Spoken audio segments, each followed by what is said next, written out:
Eko nene. Yeah, tuliamua tuonyeshe behind the scenes, ndio mjue tuko. So naona kuna raya fulani zilikuwa zina panic. I don't think tumeomoka ni kufanya behind the scenes. Yeah. So okay, shit, let me mute this shit here. So kuna raya kadhaa zilikuwa zina panic zikisema hakuna sound. Alafu Samuel Mtunga anasema Mbogi Genjo alikuletea MacBook. Is a job. Hii MacBook niliambia watu jo nimeomba jo. Nijue ile the infamous iPad ilikuwa naishia na mtoi wangu and she decided to just mess it up. So right now that shit doesn't work. And like one of the interviews that I did without that shit working is the one interview where people have talked a lot of shit. The interview at Sheiks. So you like that iPad just gave up. Yeah. So we ended up doing it. A lot of you talked a lot of shit. So now we decided anytime there's an opportunity to borrow shit, we borrow. When there's no... so like Friday nights I can borrow this shit. So that's easy. So wacha tusalimie watu kadhaa, sindio? Alafu jo mkichangamka na kasupa cha TV jua tutakata. Last week umetuambia tukaangoje Kajitombe. We are still there. Yeah. Waiting for the ticket to leave Kajitombe. Okay. Ticket ilikuwa noma ile. Jo. So Ian Ekonene and Ekonene, Bobby Bob Ekonene. And alikuwa nasema ingia na likes. Yeah, likes bado ziko chini, sindio? Sana, 29 likes, 63 people watching. Yani msikue hivyo jo. Modern Fitness Ikawat Tapsi Nation. What's up? Sound jo. Hiyo ilikuwa kabla ajue sound ilikuwa too off. Kahenya pia alikuwa natata juu ya sound. Brand Gecheo Ikonene. Kahenya amerudi. Savia K. Savia K. Nani tena? Orina Emmanuel anasema Friday made. Sasa leta story. DJ Daktari Price, hiyo ni mchapo jo iza jo last week. Hizi rayas azikuwa na saiki ya kuchapwa kidole ikaenda zimenimaliza saik. Alafu pia niza sema nini my superstitions pia nilikuwa like nikichapwa kidole alafu Arsenal lichapwa kidole sintajiblame nijua kidole yangu ndio. So that was one of the reasons, but alituambia the invite is still open.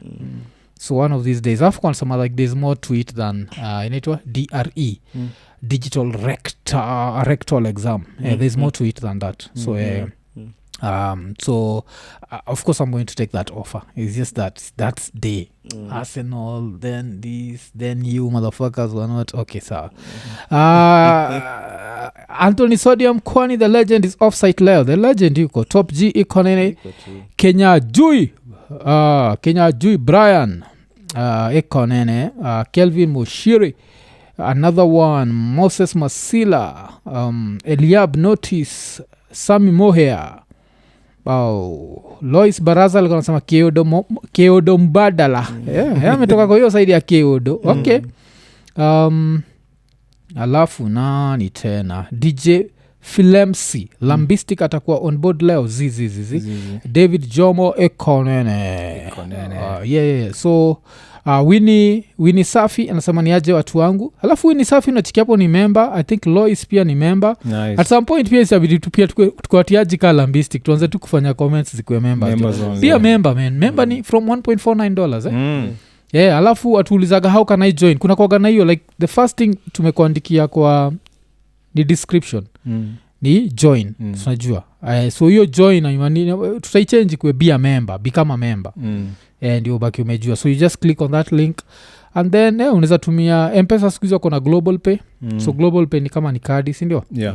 Then every 1 month wako kikatwa ni $1.49 kwa watu wa hivyo. Lakini kama unataka more content turushia koka inakuwa ni 5.49. Because from your level ya 5.49 we are able to give out more content, man. You know, because this ish unajua it needs inspiration, man. So inspire us. Pius anasema LD live Hackers Hood Ekonene. So nini happen interesting kwenyu kabla tuanze show?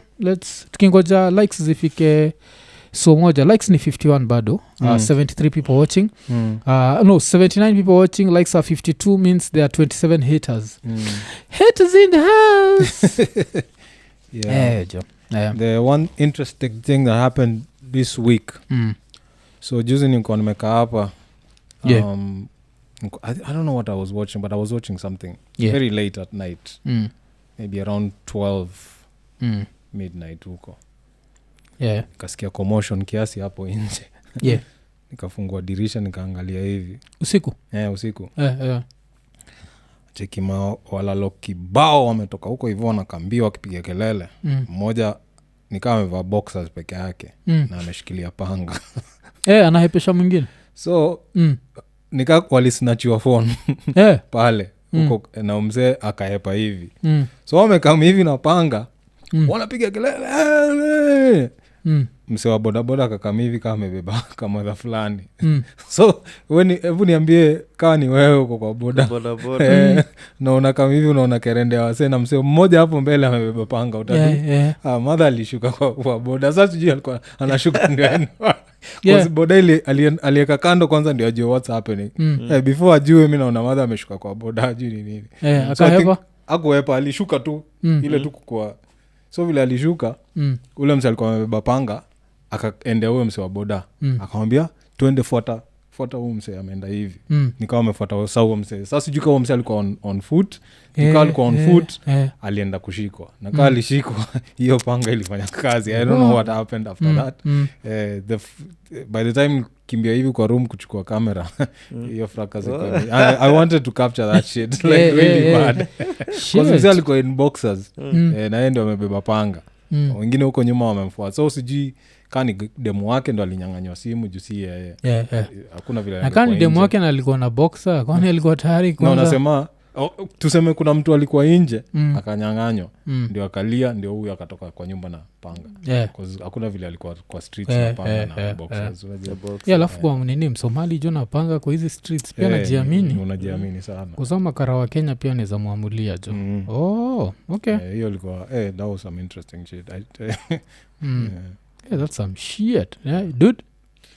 Any interesting thing? Nimekuwa tu na vile tulikuwa ni wewe nilikuwa hapa. When was it?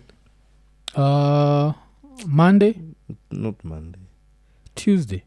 Is it Tuesday? Yeah. Because Monday was a public holiday, so Tuesday, yeah. Wednesday. Yeah. I don't know.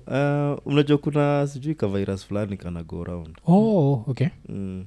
And I think nilikuwa na kabag that thing. Sijui kana it was what.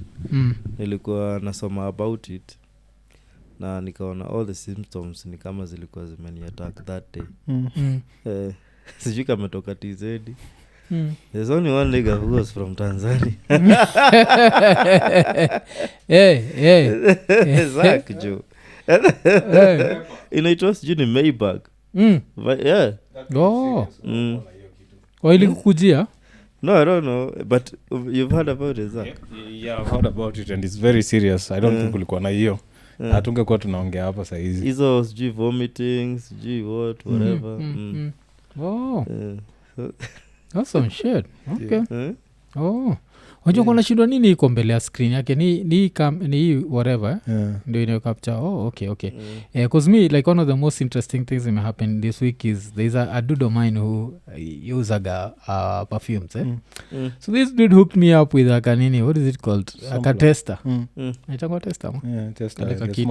Half the shit is called cannabis. Dude, I love that shit, man. Like even right now I smell like weed, man. I have never smoked weed in my life. Okay, that's not weed. Like it's inaitwa perfume yenyewe sana za cheki inaitwa cannabis. Sikuwa najua hata ina exist. Inaitwa cannabis 1920. This dude hooked me up with that shit, man. So now I smell like weed, but I don't smoke weed, man. So unaweza use be around cool kids. Inaitwa cannabis boys 1920. So apparently it's whatever, it's for the high and mighty. It's unisex. Hey, it's expensive as fuck, man. It's expensive. Cannabis boys.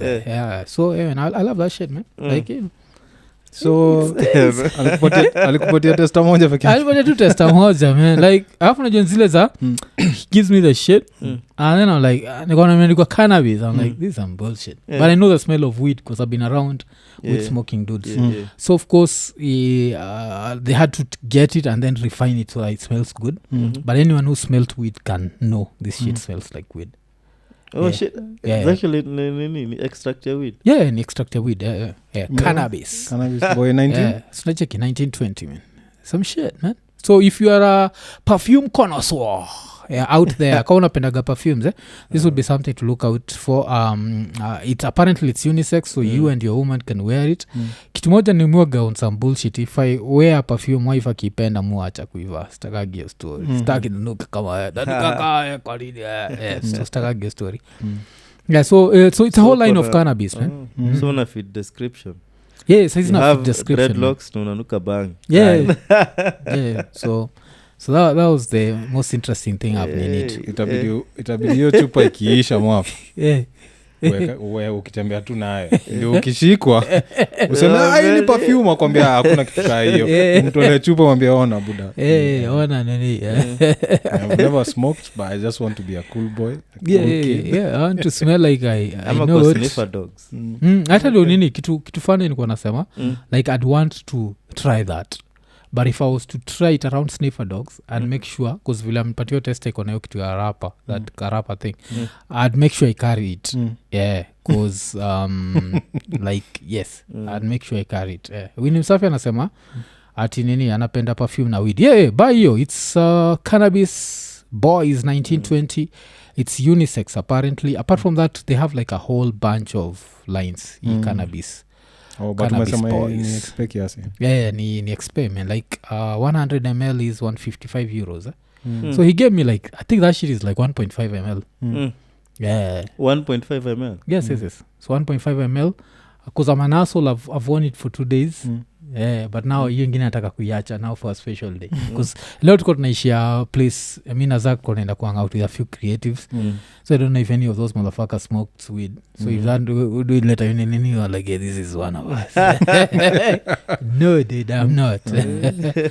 inaitwa cannabis 19 like so kwa hiyo nini yenye inaitwa boys 1920 alafu nao kuna different ones so ile nimevaa tu ni cannabis but apart from that nachikiwa kuna cannabis frutata na kuna cannabis salata yes so yes you just end up smelling like weed but you don't smoke weed man yeah so interesting that's the interesting thing I've gone through this week I don't know okay. Why just when you think you know last week ndio nilikuwa nataka kukuhit je huyo boy wako juu ya story ya perfume kwa ile mimi hutumia imebaki baki dogo so baki dogo nianza kunuka kama mbuzi hapa it's some shit called black hibiscus no it's just black from Thailand it's just cause me waga na very particular nini so vile nilitisha kuzo hakuweza kuipata so nikamwambia wewe nilete tu nini yote kama kutoka States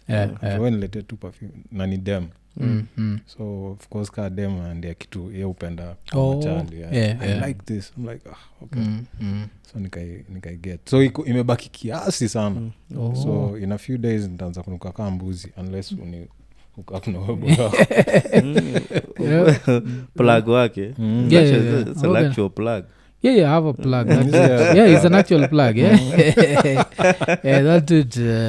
I think wasengi anamjua ni ule mswa because on social media ujita fluorescent glam. Fluorescent glam sanaitwa Ben. So yanakuwa like my hookup wa this shit. So even the whole idea ile nilikuwa namtafuta ni kuna like one of those perfumes ile wife tumia ziliisha. I'm just seeing this woman walking around like your perfume imeisha so I was like now kwa hiyo sijibai acha tu nikubai so I called the dude is like I don't have it now in the process now ndio decides to hook me up with that shit man yeah that shit is dope smell like nini so tunangoja likes zifike so ndio tuanzishe tuko 105 watching ama ni 110 watching 37 haters so there's 37 haters in the house hawajatupatia likes alafu pia vile tulisema like if you could go back like some of those YouTube videos ushaifurahia kuwatch sindio at least jo tubaki tumenini because our subscribers and our views are not compatible na ni juu video zetu hazikui recommended to as many people as possible sindio yeah so tusaidieni jo tufike kule tunatry kufika land ya mbali leo tumefanya comments ni strictly subscriber mode sindio because some of you also like mna watch mna comment lakini nyinyi si subscribers it is very easy to subscribe jo sikue hater hivyo jo najua Kenya inakuwa gana za kawaida kuska kuna hate na una believe so javila so bongaga unajua YouTube ya Kenya ilipagi alafu najua nilinotice ile siku tuliongea na Lambistic akisema nani atangezagi do akisema udem anaitwa nani Diana that's when now eventually it came to hit me after kuwatch interview yake na Jalas wakibonga na Jalas kunaza kwani uko nafanya hizo vitu ukiwa Kenya. So this is what happened with this dude. Starts YouTube in Kenya, does not push it 100% because he's working on radio, sindio? Goes abroad, it blows up when he's abroad. He starts making ridiculous money when he's abroad, so he assumes there's no way people in Kenya are making money. You understand?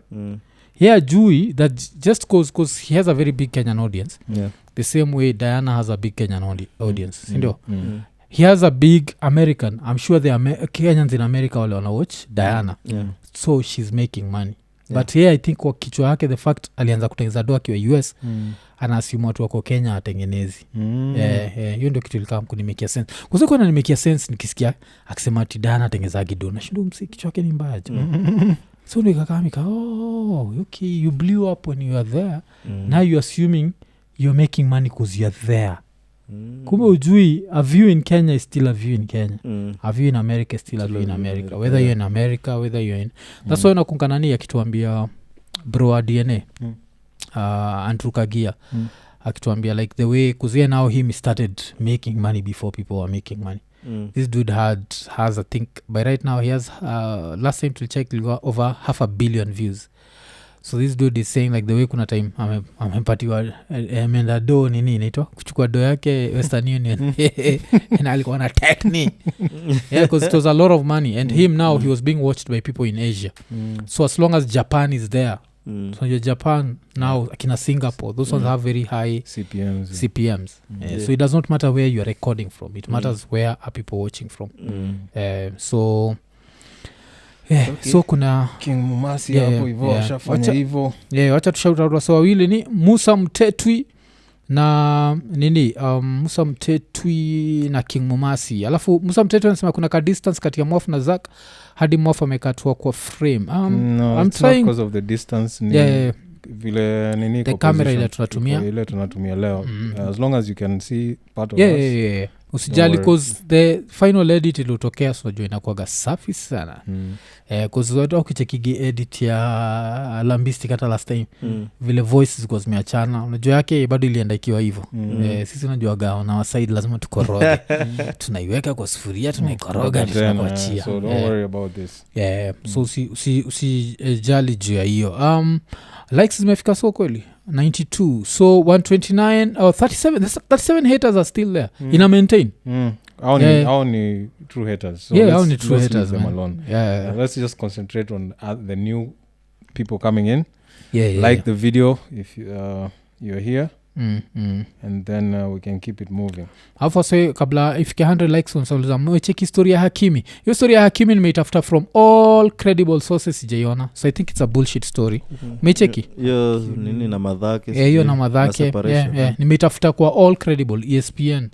Nikaitafuta kwa Sky Sports, nikaitafuta kwa akina Mira Football. It's not there. It's on these funny websites.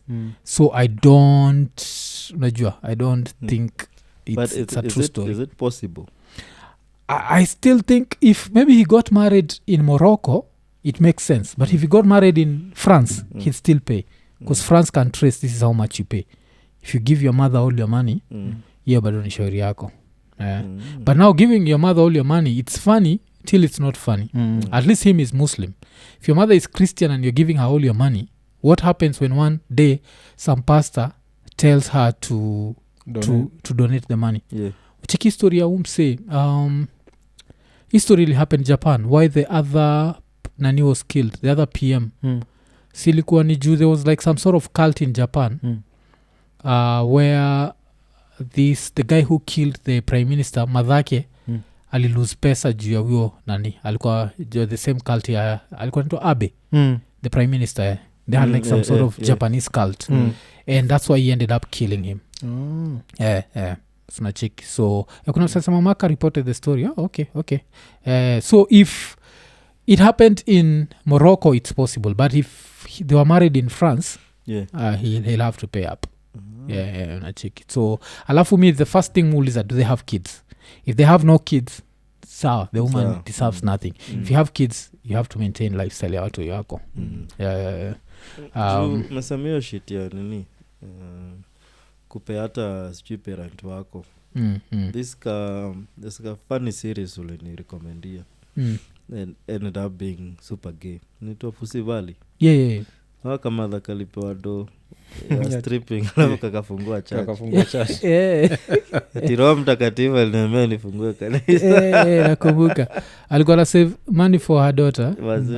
But season 1 was Pussy Valley, then season 2 was Penis Valley. So it was still maintained as P Valley. Just season 1 ilikuwa Pussy, season 2 was Penis. It was too much for me, najua, so it reached a level where nini. JF Express kama kawaida, asante sana for the super chat, sindio? The super day. Let's hope because bado wasanza tuambia it's too early, wanza tuambia tukajita. So let's talk about a few things that have happened. Okay, I don't know if you should start in the land of the free, home of the brave, because the land of the free, home of the brave waga like this very interesting country where all your dreams can come true and all your fucking nightmares can come true. So kuna hii stories juu kama mecheki, kuna mseme kuwa jailed for 70 years for spitting on a cop. Spitting? Yeah, spitting on a cop. Of course it's a black guy. Of course. So nachikuaje jo 70 fucking years, 70 years. Because there's another dude doing 45 to life for killing a police dog.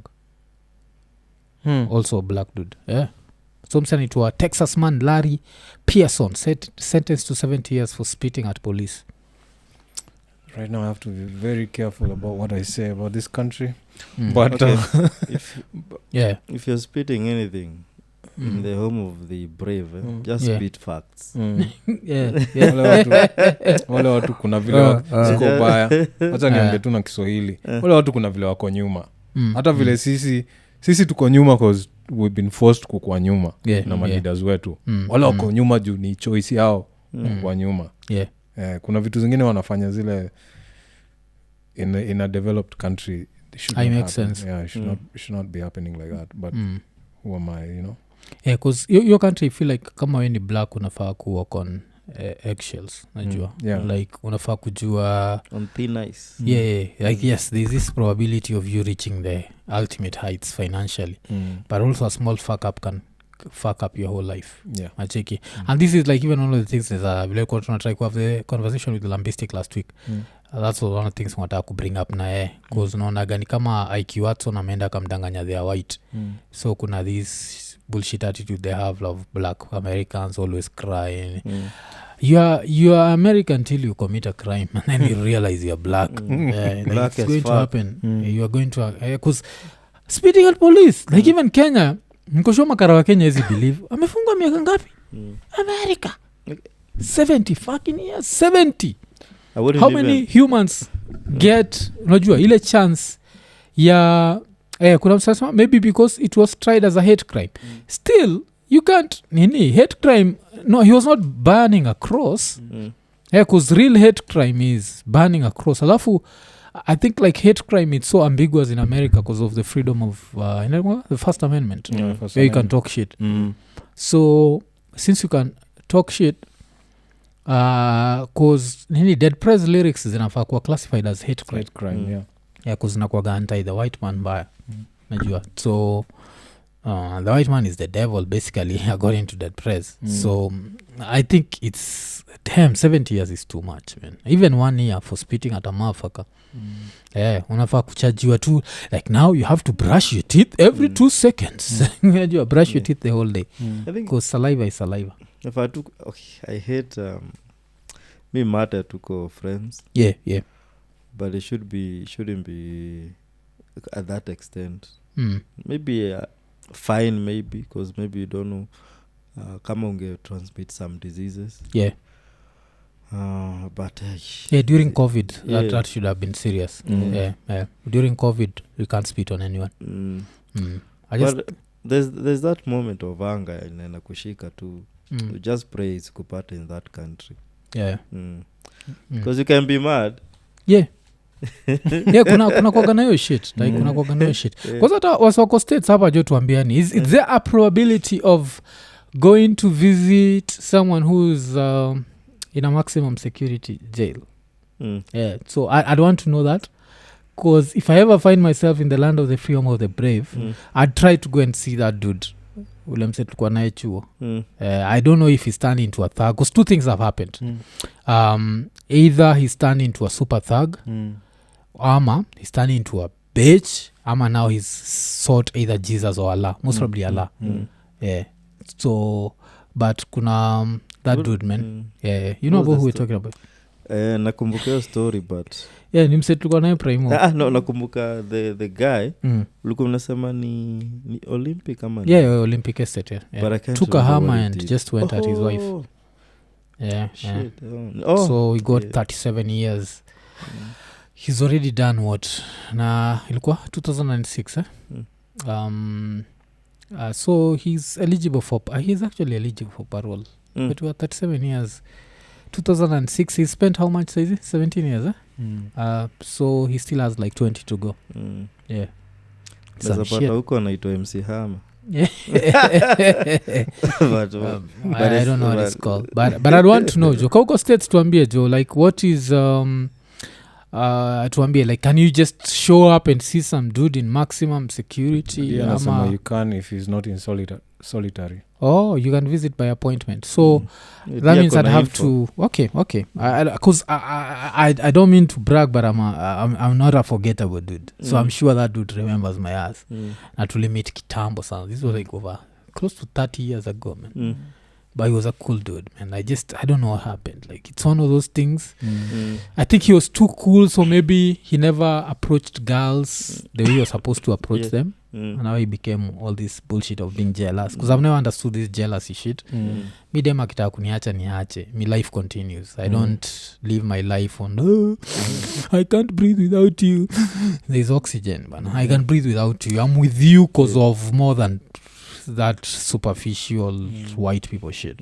So ni kama hiyo story mi kuambia like we are separated, boys and girls are separated ile time wanafaa kucoexist pamoja. So unapata ni boys school, girls school, and then we meet later and you don't know how to handle each other. So unaonanga inakuanga na impact big sana. Kuna wasee hezi jua but so Lois anasema I thought jealousy kuhesabiwa day and night. Hey, America kwanza Lois uko states na ujui America uhesabu every second. Yo shit ya night and day inakuwaga brito. Na pia sisi Kenya tumeichukua, but nilisikia ni after how many years if you get a longer sentence than 5 years I think. That's how they count nini. So the first 5 years day and night zote ni one day. And I think after hapo ndio I think there's a certain period, then after that period now they start counting. But kuna ile nini lazima utandike. Tukapo wacha tuende mpaka Masai za Kapeguria. Mnajua Kapeguria? Kapeguria is the land of ilikuwa Kenyatta? Kenyatta.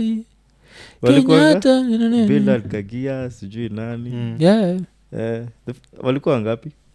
Mnaniambia you're into Z? No, I was here but my nigga, it was long ago. My memory doesn't store that much. Actually hatukuwa hapa. It's in detention. Alafu kile kitu moja le nimenotice hizi nikiimba jua Kapenguria nimenotice Kenyatta was such a dictator. We sang for this motherfucker after he died. Hatukuimbia Moi because Moi ameka time ya democracy. Na nani Kibaki pia cause woi Kenyatta amekufa. You remember that shit? Hatukuimbia Moi hicho. Like Moi zilikuwa kiwa alive when he was alive. But dude even wanted this shit there like sing something. Hakuna mtu alimba kitu yote. Hakuna na nyayo something, nyayo philosophy. Asa hizo zote zilikuwa kai kwa live. Kina Nyayo babanya Moi sasa iko mlangoni. Tawala Kenya tawala. All those he was alive. Shit used to wake me up in the morning. Grandmbu yangu TZ alikuwa sama walikuwa fascinated na Kenya kiasi.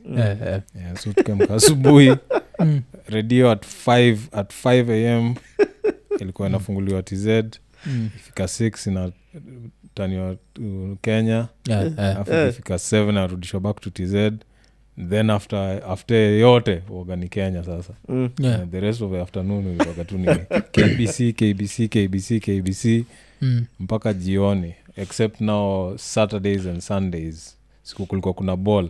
Alikuwa na jamii na kuzo tumependa ball sana, so Yanga na Simba ikicheza tunarudishwa back to TZ, tunasikiza Yanga na Simba kiasi. Sunday Gor Mahia na FC zinacheza Kenya ba na sizo siku Gor na ninijo ilikuwa noma. So hizo manyimbo zote hizo Tawala Kenya sijui nini hizo tulikuwa tunazijua zote hizo. Zilikuwa zinatuamsha mbaya sana asubuhi. Kuna ile sijui nini vijana someni vijana uongeze pia bidii baada ya kusoma utapata kazi nzuri sana. Like afu unajua kitu waga funny na this shit is you can actually smell the 90s. You notice like when I hear that music I can smell the 90s, the rawness. The rawness of those days. So vitu ziko zina stick kwa kichwa. So kwa historia Kapeguria, it's a very interesting story called Mob Storms Police Post Kills Then Burns Suspected Thug in Kapeguria. The reason why this story ni interesting nijua nongela story rapta alitupatiaga even the first time after when alikujaga after his battle with depression akisema like kuna ile siku alishikwa Githari alafu vile alishikagwa Madhare kabla Makarao afike alikuwa ametandikwa alafu ile Makarao alifika wako tuachie huyu and it was like tuende alafu wakaishia. So now try and imagine sema tuende uishie and they still come for your ass.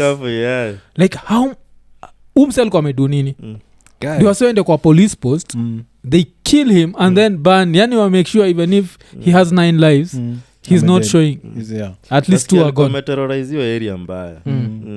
Alafu unapata wanajuanga akishikwa ataachiliwa. Kuna wale wase waga watu usema huyu jamaa si alishikwa juzi na tumemwona tena na ameanza tena kuiba. Kila time akishikwa anaachiliwa, so ikifika hiyo time sasa wanasema sasa acha tudili tu naye.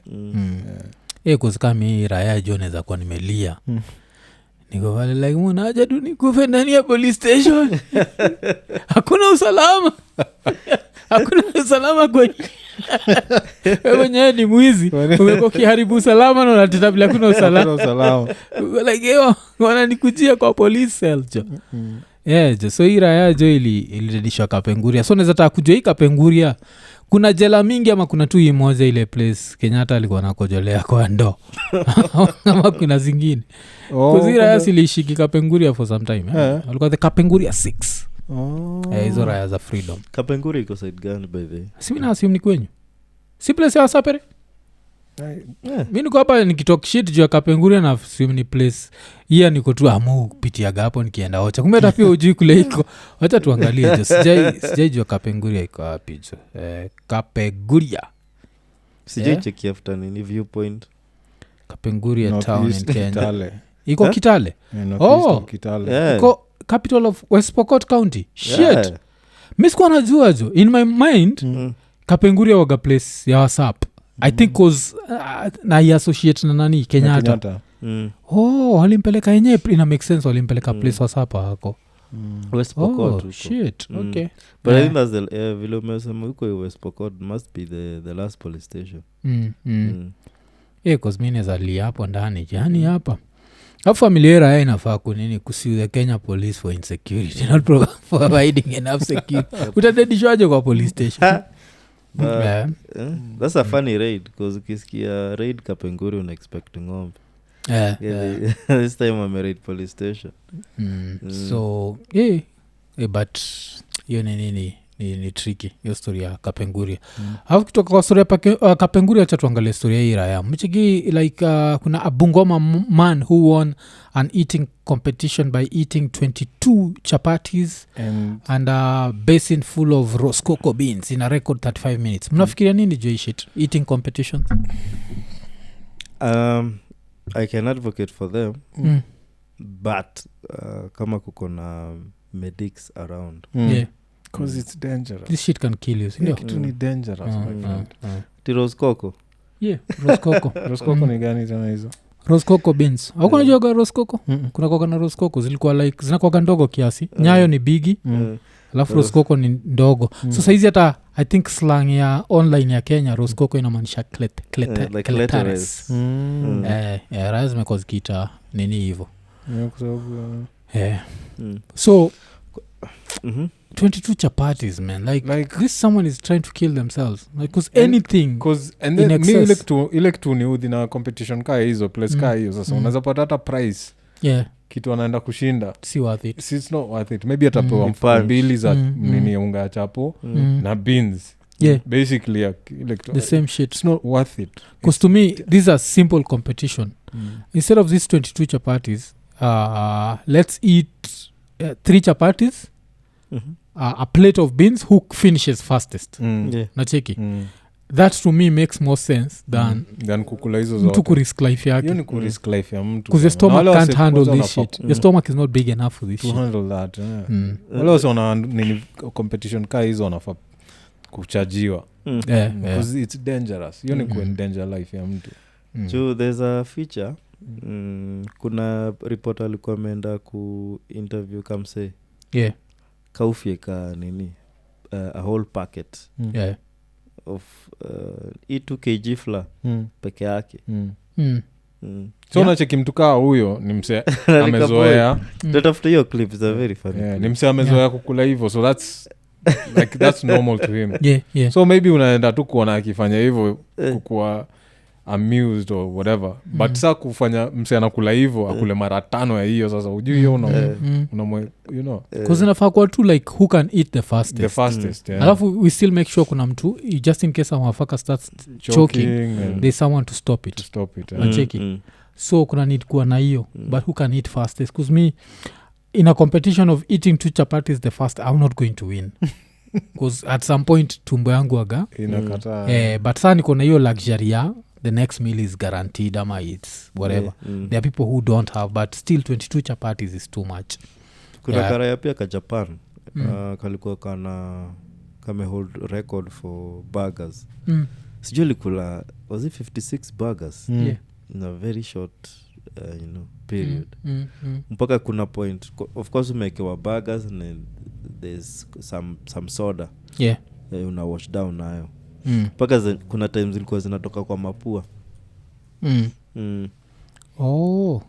but ukiwa glass house we had it's nasty man tulifanya food competition yeah I remember something like that but hiyo ilikuwa saa pia bado ni who eats the fastest not who eats the most right yeah because everything can be dangerous hata imefanya nikaa nini because unajuaga cups of coffee ni 42 cups of coffee if it's conk coffee can kill you nacheki so rayaka hizi haijui unapata mambo tunashinda na kunywa kahawa dedi hapo juu ya caffeine overdose but since ni waluya imebidi niangalia how much tea can kill you ni 250 cups of tea azinza kudidisha na sasa hizo zitafitu wapi kwa tumbo siraye na kunywa inaenda kujoa thamos iko na how many cups thamos wakana ile Thompsons ina depend kuna hizo thamos bigi yeah kuna kuangana hizo bigi like 12 cups lakini wajua hizi haya zinachukua zile cups bigi so let's say like 8 cups even sindio but you'd have to take 250 for that amount of caffeine to be too much for you but even bananas there's amount of bananas that can kill you. Even water even water even water you can get water has some there's a term for it because I used to mi nikonaga wale wasa kusoma hizi mabullshit za internet when you wake up in the morning drink 3 glasses of warm water blah blah blah nikaambiwa my friend relax that diab imagine za kuletea shida how many rounds of rose coco can kill you I don't know I don't know but I think if you want some Viagra shit you can go to the other place of course watramtaja basi mshaisikia kajua kale ka politician asikana gali dead after years that dude was busy tapping alafu unajua ninjas wagana ujinga kwa zinasema gali kwa na tap like some other celebrity. some media personality. Yeah, so we can't go into details of that. Yeah, Kama so unajua. but In English, nasema if you know, you know. alikuwa amepop some pills man. So heart yake ikashindwa like damn there's too much blood flowing to that to the nether regions. Ikaleta shida. Hizo karibu. So wacha tushout out wase kadhaa. Nyatsimba Mtota, asante for the super chat. Paul Mnoma alasema I went to Kapenguria High, it was torture. Pia wewe asante for the super chat. Kuna Kapenguria High jo. Shit. Alafu Samson Mogere pia asante for the super chat. Asante sana Mogere. Mbu niambia kama wewe ni MTZ. Mogere mimi nikalia ni jina Israel zetu za kawaida zinaitwa nini? Si akina Mobek. Zimesandia jina kikisi, si ndio? Yeah, according to me, but I don't know. So kuna mtu tuliendaga naye chuo kitambo. Walikuwa ma brothers kawa 3 na sister mmoja. Na walikuwa TZ waitwa Mogere. Yeah. So hii story pia tulibonga kwa ile show tulifanya na nani Osama Otero. So wacha tulizeira ya opinion yake. Umesikia lawyer Danstan Omari has threatened to sue Kimani Ichung'wah over Koinange Street tweet. So you guy, what do you think about that? Koinange Street, what did you say? Koinange Street tweet. Si alisema tu wewe unajulikana Gikoyo, ilikuwa tu wana argue. So nani akamwambia umsa anaitwa nani? Danstan ndiye alienjoy Kimani. Akamwambia wewe the only place unajulikana ni Kikuyu constituency, si ndio? After yeye akasema mimi afadhali najulikana Kikuyu constituency. The only place unajulikana ni Koinange Street. This dude was like, "What? I'm going to see you." Yeah. So that's far-fetched because Koinange ni big. Same thing we told Moaf. Same thing. Yeah, tulimwambia umse ana case. Kuna jamba, in the streets. In the streets ndio tunajua what it means. Yes. yeah. But under the law, uliambiwa unajulikana kwa nani? This nigga iliji-expose kama amejamba. Yeah, amejamba. Ametake tu, kuna ile kona alichukua ya Koinange Street. So Koinange Street ni refu. Some of them wanasema kuna Nginyo House. Kuna Sianda House. Majo so kisikia hizo kuna unasema hivyo je Sianda ama unasema hivyo je Ngini? Sasa ndio vitu zimeleta shida. Me still think it would be a funny case. Just for the fact that Koinange like hiyo jina imeharibika mpaka hata huwezi patana na Jeff Koinange on Koinange Street. That's how bad it is. Ukipatana yani Jeff Koinange akienda tu asimame Koinange Street saa 6 usiku itakuwa Jeff unakujanga huku. Like this shit is ni grandfather wa ni budake. This is my dad's name. My grandfather. Mbiu alikuwa grandfather. Okay. He'd be like this is my grandfather's name. Watu watakuwa hapana Jeff hapana. Wewe soma news ukisingilia mambo ya shetani. No. That's how much that name is damaged. Yeah. Because nakata back in the days mina Zach, kwa ile podcast kwa tunaenjoy wase like someone, maybe even someone watching IKO NINI. Their grandmother was the first one to sell pussy on Koinange Street. No say right iko hapa IKO NINI. It's your grandmother that fucked up a whole street. Yeah, dude. If you met your grandpa and your grandpa used to tell you your grandma was not a good person. Cause lazima kuwe na ka grandmother kaluzaga pusi huko ikakama kuwa associated na pusi. Cause as I was saying hauwezi sikia mtu akisema ati I know you from Moktadada. Hamtakosana na raya yote. I know you from I think any street ukiamemsema tunajua from River Road, you know. Mwindi Bingu na Moi Avenue, Kenyatta Avenue, Agwing Skodhek, nothing. Koinange tunashikana mashati. So hata mseme nini? We should notice ukiamba tupatane Koinange Street mchana hata hakunanga hizo thoughts. Ni kusha kwa dark. Hata ukicheki tu during the day it's one of the most peaceful, calm. Okay, ile ngoma ya Houdini kunaitwa that's when the freaks come out ama ilikuwa the freaks come out. So si ndio Houdini jua ikienda chini that's when the freaks come out. Sasa hivi tukisema after hii show tunaenda kuna mse tunaona Koinange Street. Wasata kwa zile za mnaenda wapi? That's kajito. Wacha tu shout out Gapcho Jiga. Yeah, he never goes Lois, broke. He never got in fact, 2 Gapcho Gs. ni mara mbili and then Lois and then kuna mse anaitwa Kanywera Jose. Kanywera. Thank you for the super chat. Yeah. Afu historia Kanywera Jose imenikumbusha nini ile ilikuwa tunabonga jua nini because I saw someone had commented on it and then I can't remember like we do too much shit I can't even remember that shit. Tulijoke jua Joseph Furniture. What the fuck were we talking about? Nini historia Yesu? Ilikuwa story ya Yesu. So was it because there's a fake Jesus ama how did that Joseph Furniture come up? No, we were talking about this popular church in Kenya that has all types of business in Nairobi, and they have like a furniture store. Oh, furniture store, yeah. So Joseph Furniture. Yeah. For the carpet. Yeah. Joseph was a carpet. So kuna msalika feelings. It was just a funny. Someone joked like your Joseph Afal komecheka. Oh, nice. So kashu like how the fuck did that come up? Because then I was trying to remember like kusikila watu wajuagi ni inakuaga it's more of a freestyle.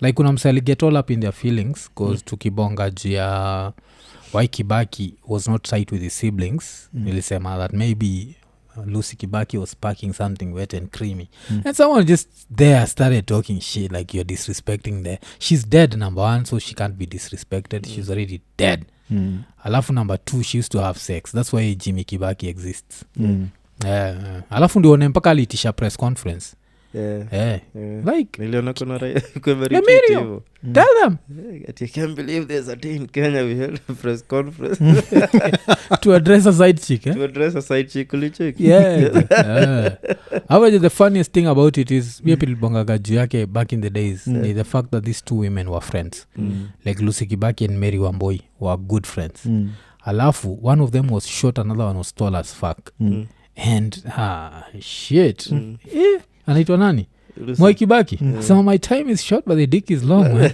Like just he didn't care man like height any height that dude's range was there like he didn't care about height alidinai yako kadem joke alidinaiwa mbaya sana alafu Koinange anasema Koinange and Kajitombe streets are neighbors are they because Koinange you can get some pussy Kajitombe it's just you're just alone that's you and your thoughts it's just you and your thoughts so so kuna hiyo acha tucheki story gani tena je iko hapa kwa hizi story so tuko tunabonga jua Kapenguria tushaongea mmekata hiyo story yangu ya Koinange okay what was your view what I agree I say like it's disrespectful if you tell me you saw me on Koinange if I can sue your ass I'm suing you like tunajua naza agree na wewe ni yes it will be a funny case in court if you get like a judge who has a sense of humor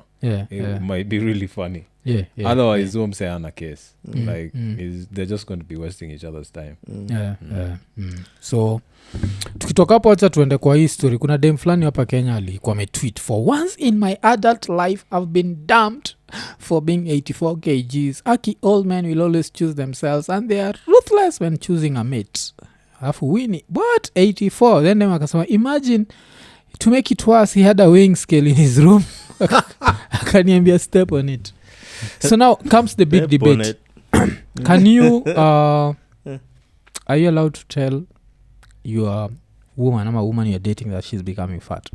I think there's a way you can go about it but just don't be disrespectful so usiweke tu high scale kwa kitanda naikanyaga hiyo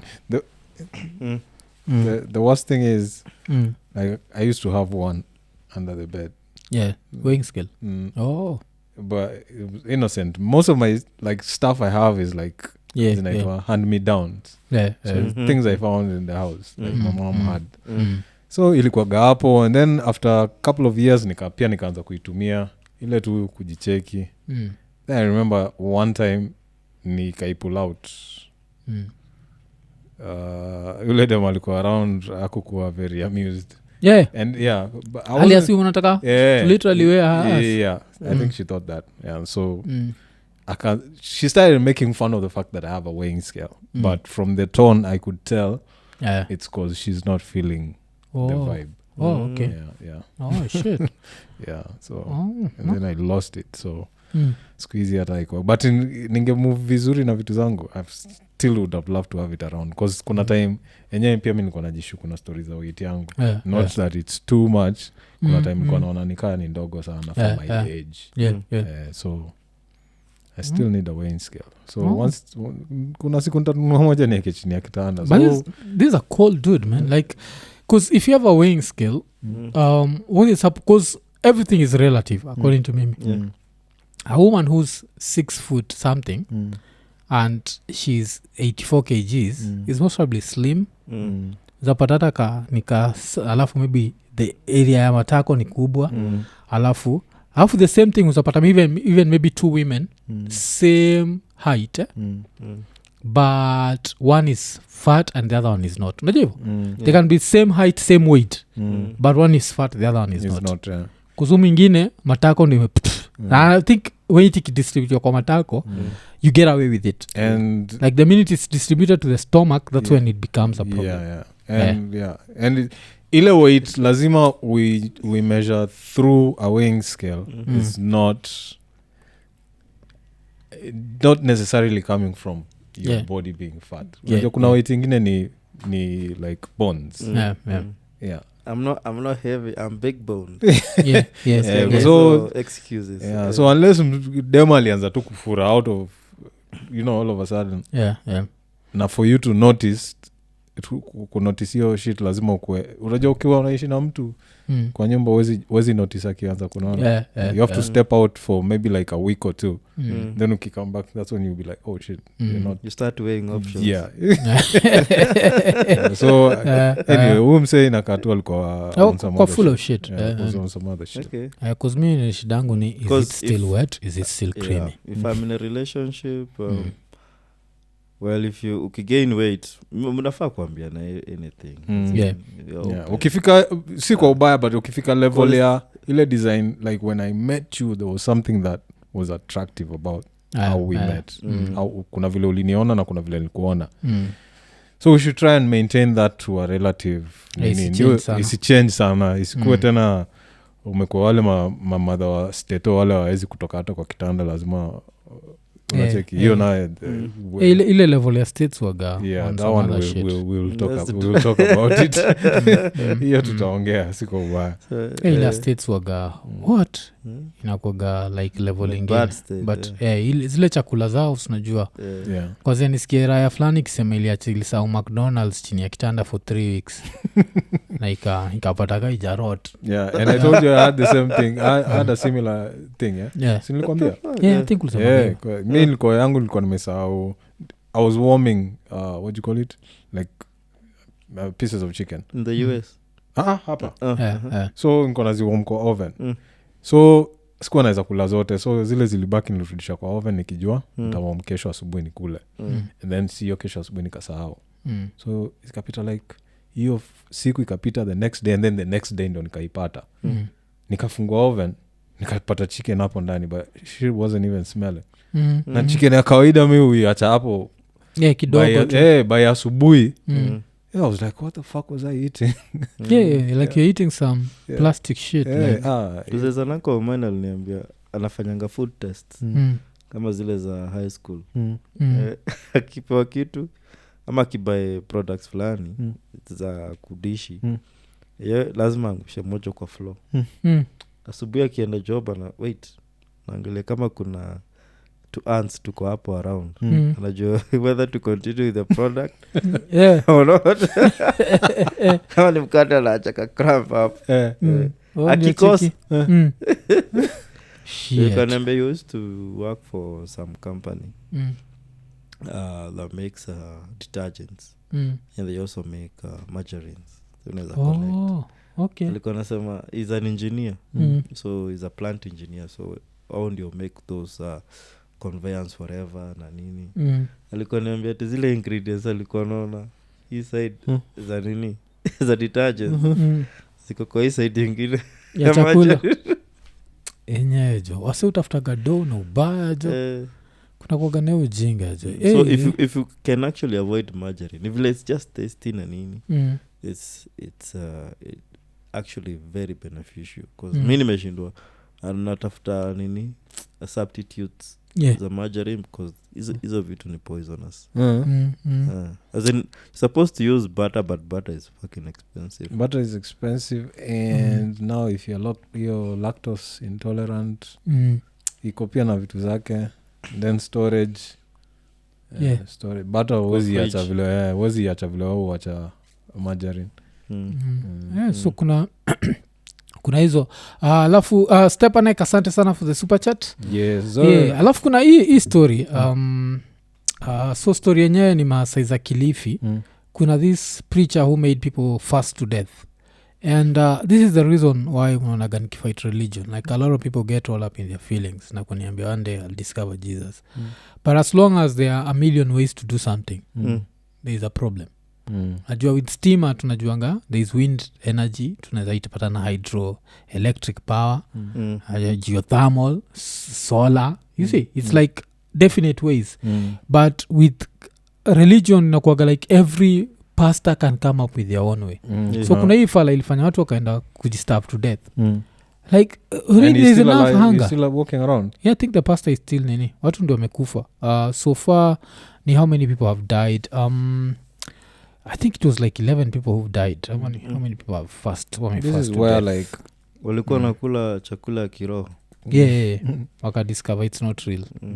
After all this time usemaga kwa nini Mungu awispagi like yeah dude you need that, you need to eat. You need to eat. I'm real and you need to eat. But because of course there's no one up there. This bullshit happens and saizi kuna ninja. I saw that niliona that clip kwa news. But it didn't have sound. Nikasema I'll check it out later. Niggas zikiarrive kwa pickup.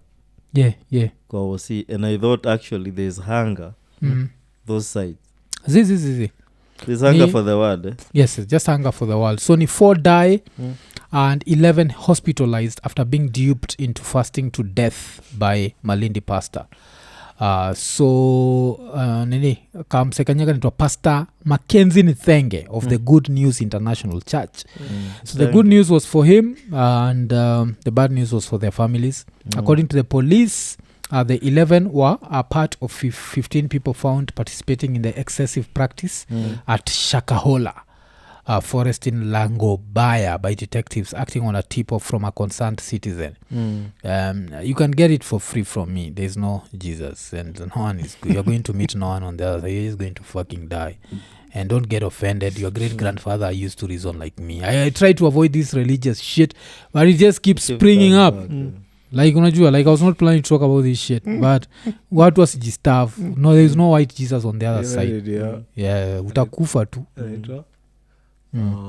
Louis C.K. Yeah. The worst thing is to not believe in God, and then when you die, you find out there was actually a God. That's the worst thing to be wrong about. Yeah. You get there and you're like, oh shit, he has a beard and everything. He's white and everything. So I've got this other very sick story nilicheki. I don't know how I didn't know. Nilicheki story ya kamjaka fulani kali hire out boda to some other dude. You get that story? No. So kuna kamjaka hapa tu Nairobi. This Luo dude gave some other dude his motorcycle. So he's a boda guy, so he was not working that day. So he's like, hey dude, you can use my motorcycle, blah blah blah. This dude goes and fucks up this dude's motorcycle. Then akamjaka usiku wa manane goes to this dude's house like, ko, what the fuck did you do to my motorcycle? Right, kola nitatengeneza kola wacha tutafute solution saa hizi. Nipatie pesa mwangu sasa hivi. Niende nitengeneze pikipiki, ninunulie pikipiki mpya ama unaweza nyonya sehemu yangu nyeti. Yeah, jo, yeah.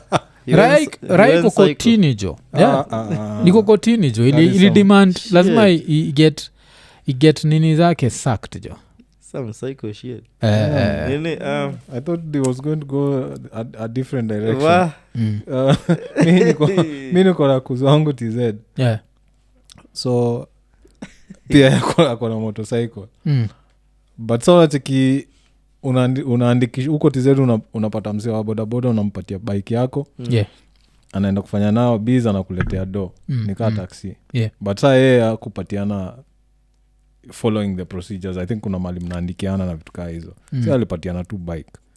So msewa bike ameenda huko hivyo amefanya shughuli zake za uwizi na nini. Kuzo yuko tu mtaani amelala anakamchukuliwa na makarao hajui ni kwa nini.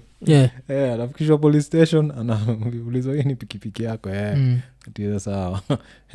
Anaulizwa kwa nini hii ilikuwa inafanyika kwa shughuli za ujambazi. Na ujambazi wa kimabavu.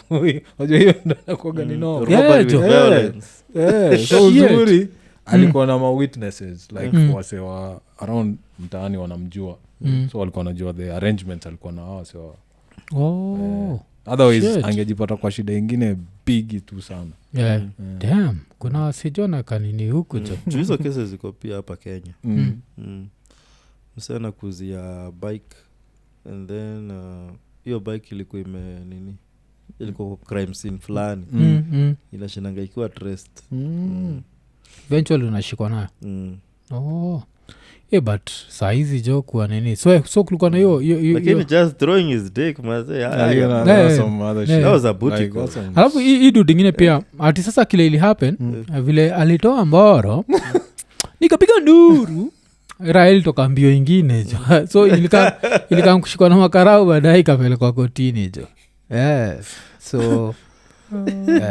So ilikuwa size gani? Ilikuwa tu hapa Nairobi jo. Iko kitu fani ni I actually like took a screenshot so it's on my phone. And I thought I'd thrown that story kwa hizi story kwa nenda kubonga juu yake. But I don't know how that ended up happening. But hizi stories za nini so hiyo story ya Malindi tukimalizia come to stories za religion. I think na nini alikuwa ameandika hapo Lois anasema reminds me my mom asked we fast for 7 days for some dude I had taken home. Alafu msee bado tukaachana. Shit.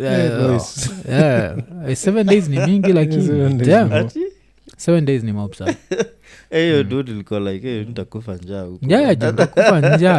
I can't be laughing out here because nashapata jiko. Kina mother walikuwa na fast for even like 45 days or some shit. What? Yeah, so they used to have different types of fast. Kuna sijui dry na kuna ingine ile ni maji peke yake. So hiyo maji peke yake ilikuwa shorter. But hiyo ingine ilikuwa gani ni almost ka ile wa Islam. You get to eat like once a day. Okay. Or something like that. Okay. Intermittent fasting basically. Guys, but they would go for like 45 days. Maze kuna time unaangalia mother hivi maze amekwisha yuko na bado anaenda job. Ni tunachiki vile wao waga wamependa job. Talikuwa wameenda job from Monday to Saturday. Just amechoka na kunywa maji peke yake. I used to hate that shit. Most were going for our mothers, they didn't know better. They didn't, but much later alikuja somehow alikuja kufunguka macho kiasi cause hiyo nini ilikuwa nampeleka vibaya. The amount of money she used to spend on that church. It was ridiculous. See, that's the shit. It was ridiculous. Alafu napata wife wa pastor na wadharau. Najua day because now you're giving them this free money and then they some get guy from Congo. Sijui what was his name? Mukadi or some bullshit. Some idiot. Alikuwa yani ni kama madha alikuwa anamlipiaga kila kitu. Alafu kwanza still nigga was living large. Alafu na chikinini talking of deaths tujamonga juu story ya Mkumu Girls. So kuna hicho inaitwa Mkumu Girls ila watu hiyo wamekuwa kidedi na finally even kuna mode fulani alienda pa kidedi unajua. So wana dedi because of multiple organ failure na inasemekana most probably because of food poisoning. Hii ni ile chuo tulimention ile kuna like the head teacher was saying the media is toxic. So hiyo watu wana dedi yani it's multiple organ failure. So kuna mode amededi majuzi anaitwa Julian Mujema. Alikuwa admitted to life care speciality intensive care unit in LD with acute kidney and liver failure on Wednesday night. And this goes back to ile kitu Musamaga. Wase wengi saizi wanatuwatch. Kuna wase wale wanatuwatch wale wana believe you should never be tight with your kids. They've been told that. Kuna wale wana believe. So this is what I'm going to say. I'll still give you my advice. You don't have to follow it. You can tell me to go to Kajitombe, but I'll still share my advice. If you love your kids and you can avoid taking them to boarding school, don't take them to boarding school. Take care of your fucking kids. Our parents had a reason taking us to boarding school. First of all, not everyone had electricity. That's why I'm saying if you can afford it. So if you can afford to live with your kid, live with your kid. That won't make your kid's life any easier. Yeah, there are motherfuckers here who got E and they are living well, driving the best cars and what. You have to build some sort of foundation for your kid. You have Mike Sonko. Yeah, Turned out fine. Turned out fine. Even Nini. At least he was able to died, resurrected, he's walking the streets. He's defying the odds. Yeah, he's defying the odds. So, if you can avoid these things, just avoid. Most of these boarding schools are just like mtu yako akirudi kuzunchekile ile happen ya Maranda. Like everyone knows that Maranda school. It's a school that's kila mtu samaga it's a respectable school. But a kid was sent home and the kid died on his way back. On the way back, yeah. So, do I insist if you can afford it. If you can't afford it, I understand your kid being in boarding school. Yeah. Hii shit ati yo mtu yangu ataharibika, be a fucking parent. It's your job to guide your kid and make them whatever. Not everyone went to boarding school. Najua raya ubonga nika kila mtu alienda boarding. Mi nalisema kama mtu nilienda boarding, I hated that shit. But still sasa, at least mi ile boarding nilienda, ilikuwa somehow humane. When you go to boarding schools like this, kustapata hii dishi, most probably walikuwa na contract ya this amount of money, they decided to spend less, and now kids wanaenda for some food poisoning shit. Teachers are dying. This woman died such a horrific death. Nini tena imesemekana hapa juu kitaka kujua how horrible this death was. So the chief complaint was unstable vital and multiple organ failure and bleeding from the vagina. When she came in, she was very critical, losing a lot of blood, and her blood pressure was very low. So of course no one wishes this shit, but hiyo ni kitu natrai kusema, like if you can afford it. If you can't afford it, sawa. Yes, it's okay. Mi unani kama wazazi wanakuanga amerogwa. Because ukiangalia from this primary education, from maybe kindergarten to the 8th grade, unapata wazazi wana spend so much on the quality of education. After that wanaendeanga jina za chuo. They don't even care about kuna kaaje, the conditions. Some of the schools hata unapata the dormitories hazina fa emergency exits. As in chuo nilikuwa hata milango hazikuwa zinafanya job. The doors were open. As in ulikuwa na doors unalambwa na umbwa. Umbwa ijadishi. You go. If I start eating you, what's going to happen? Can I eat you and then be able to nini? And then ule mse nilikuwa naonea huruma ni there was some nigga mwenye alikuwa karibu na mlango. Although kuget your slot ilikuwa very expensive because it was the easiest way to access dormitory dining halls. So kuna hiyo story alafu nini tena imehappen. Kuna chuo pia imefungwa, I think sides like those one of those Masai counties.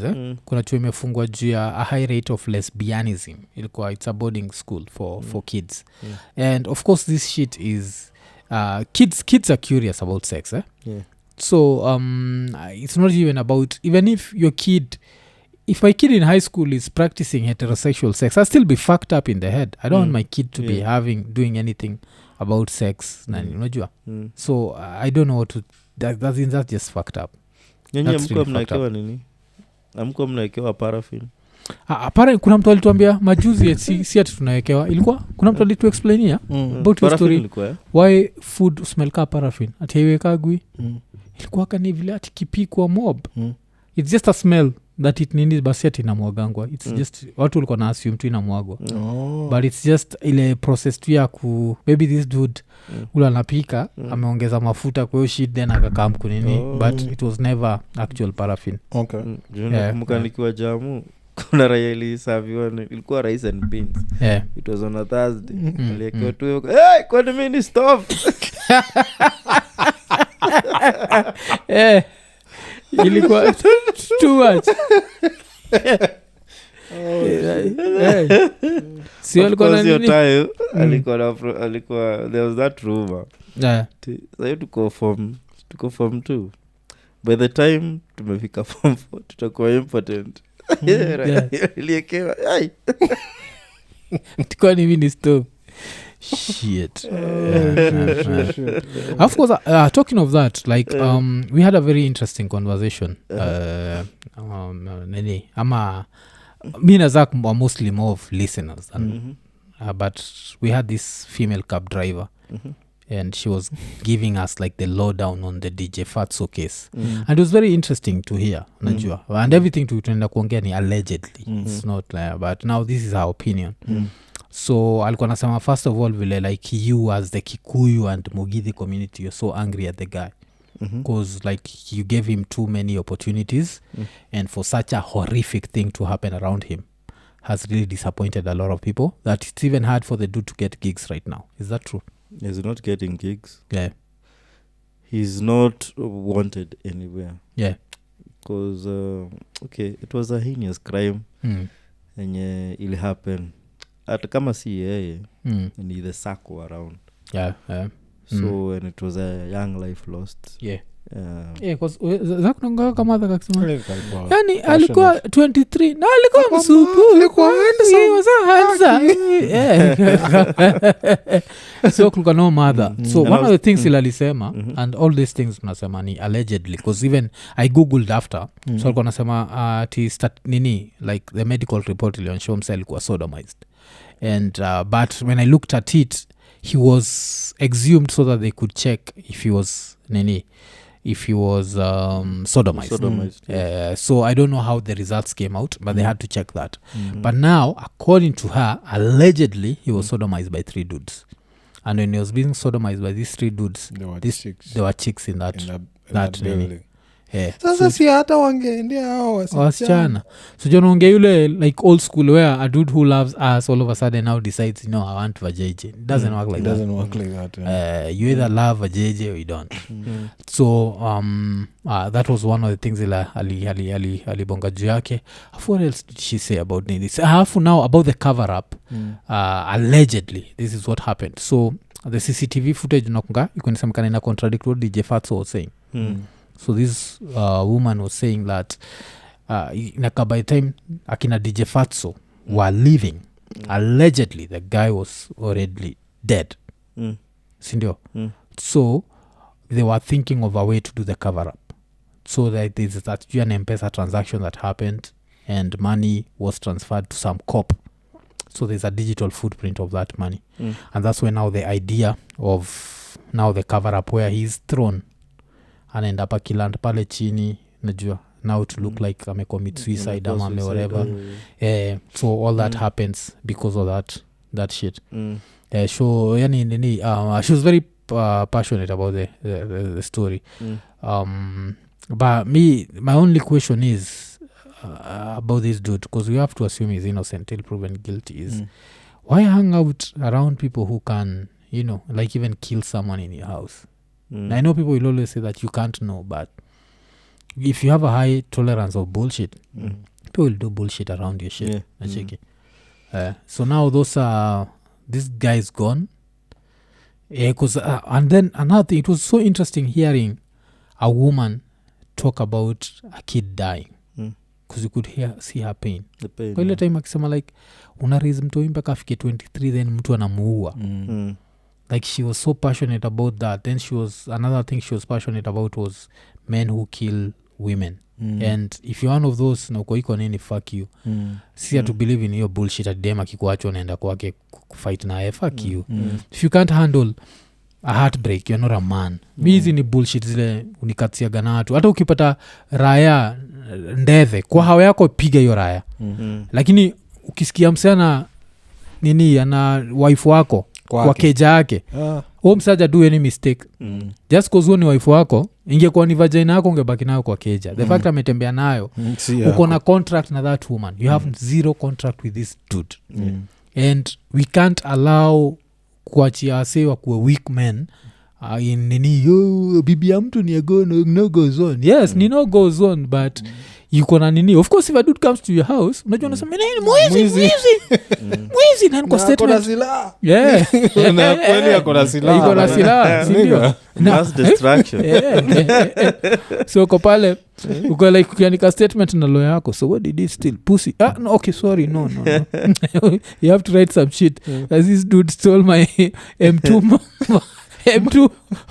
MacBook Pro laptop like uko na laptop uko na laptop madhare uko niko na laptop madhare so that check so kuna hiyo nini lakini as a man kuna vitu lazima unasema guys ni vitu tulipitia kaa toi mi ushinda kwa na ishi tuwasona go through me have been rejected man nigga I told a story here about how my heart was broken for the first time like properly broken and I had 2 days to leave this country and knowing like by the time I come back it will be over for me and by the time I came back it was over because a couple of months later she was pregnant that's how bad it was so kama nilisurvive hiyo shit nigga fuck out of here si ndio jo mtu shinda kwa na hii shit like wacha tu alikuwa mwarabu kwanza and a lot of this time ushaini utisukikaga chini and you look back you feel like you missed out on nothing you're like at that time as I felt like the world was ending like it was you know no apology could make it right I fucked up I'm trying to apologize but I'm leaving tomorrow for TZ that time I'm young like it's ticket ikishabaiwa imebaiwa so there's nothing I can do so I have to go to TZ and I'm staying there for a whole month coming back to find out if I'm going to Nairobi University or not by the time I came back after hiyo 1 month nilipata amefura tumbo hakuwa amefura kwanza nikienda kumtafuta kwanza nikampata tukaongea but hiyo tone inaonyesha nikaa ame move on but I want to know why she moved on she moved on fast like oi hello like a month it took like a month hiyo month ashapanua na kachapa roho no hiyo saa bado haikukua hakuwa amejazwa but I think saa huo msendio alikuwa ana present CV anaanza kuprevent CV because a couple of days later so as we are talking mse mwenye aka show up and I know the nigga okay like I know this nigga like mi ananiaga but anaenda kuongea na huyu mse so at that time I'm like okay so this is a because this horse ain't loyal this horse ain't loyal so I tried for at least another 2 weeks nikaona hii vile the famous words usiwenda hii imeenda nikajua hii imeenda so pia nikaanza sasa the process of now grieving and healing like 3 months later you're good naona wanashikana me I'm good naona wanashikana mkono it's not affecting me as much as it did wanashikana mkono wanatembea around just imagine my mind like fuck this bitch ass nigga because I knew him like we used to be like almost not friends but we were cool but at this point now fuck him was pussy ilikuwa poa ama she didn't have some bomb shit my friend that's why you're still grieving what am I saying? Happens to the best of us but so yo shit like tunataka kuambia raya like there's no girl who's worth your freedom alafu kuna fikia girl is worth your freedom just kuna msali tuambia hapa ati ukitaka kwenda kamiti you have to write a letter a letter to kamiti uende hapo ndani and just chill there and see if that shit is worth your freedom someone broke my heart mimi nachukua panga jo naenda kwake kumdedisha kuzunicheki gibla hiki fala kilidedishaga hiki fala kilidedisha dem LD like Mo University I've seen some assholes there sikisema leo madem wana deserve that means you don't like yourself and if you don't love yourself you don't even like yourself you don't deserve freedom najua kuna zile raya ikifika level ati judema me break heart yako umekubali kumdedisha ama kumuumiza haujipendi. Me, I love myself so much that I'll walk away. Hey, hey, I'm walking away. I'm not losing a day for shit at your heartbreak. Fuck that. Unasikia wale wasi wanasemanga like just take a walk. Tembea. You think of doing something. Something stupid. Because sometimes, arguments zinaweza kuwa heated up. You might lose control. Just walk away. I think that's the best advice. Just walk away. Utarudi kama usha relieve some stress hapo. So you lose freedom yako over bullshit. I feel like freedom is so sweet, yani. Like there are things that I can't lose for bullshit. Like a heartbreak. Fucking heartbreak, dude. Like the life tulikuwa tu raised in, man. Some of us were raised in the trenches. Like shit. Hata nikushua mother anaweza kuangeka mkuniona kwa jela. Ati kwa nini nilipata na mwanaume mwingine? Okay. Sasa unaenda ku spend the rest of your life in jail. Like how stupid are you? Acheki. Because wase kila wase uangalia, a few men get away with it. This shit of people go, they find someone with their wives and then they are killed. Yes. There's a probability you can get away with it. But then there's a small probability you might end up in jail. Me always look at life from the perspective of what if the worst thing happens. I'm not going to risk my freedom over love. Like shit, like my priorities. I think hata ndio kitu, I think the discussion that came up vile tulibonga juu ya marriage tukadisagree na lambistic juu ya marriage. I saw someone who'd written it down akasema like nowadays people get married for the wrong reasons, and one of the wrong reasons is purely love. And love is not enough. Marriage has to be strategic. Unachikika ile design ya Game of Thrones where like this house will combine with this house so that we take it to this level. That should play a role. But most dudes are trying to marry the girl with the fattest ass and small brain. Unajuani mpaka dem like kuna dem nilikuwa napendaga kuenjoy sana. Kuna dem nilikuwa napendaga kuenjoy sana, wife alikuwa anachoka na mimi juu sheo chile penzi hodari wa mapenzi. Kuna kwa kana dem wakana dance alafu yoga na nini, like if you look at her head like yoga nika imeanza na ikaisha immediately, like there's so little space. Hana kisogo. Mpaka nilikuwa naenjoy kana udense akona brain dog like what's happening here. So dudes would take a girl with a small brain and a very fat ass. Shida ni that marriage is not sustainable because at some point the looks don't matter that much. Now it's can you hold a conversation with this human being? Can you spend nini. So kuna kuagana hiyo shit ya it can't just be about love. Alafu zile shit that you itakuwa ikinyesha Nairobi tunatoka we kiss in the rain. Me if I'm in the rain with my woman let's rush man, like let's look for kuna that romantic. Because what most motherfuckers don't get okay, tuseme sina experience big sana but I think 5 years it can be allowed to talk kidogo. Love is constant. And everything that is constant is brought up by something else. Unaicheki because of course when you're dating there's love na nini. But when you come together that's an institution. And it stop being that rosy na nini. Inatani na kuwa responsibility.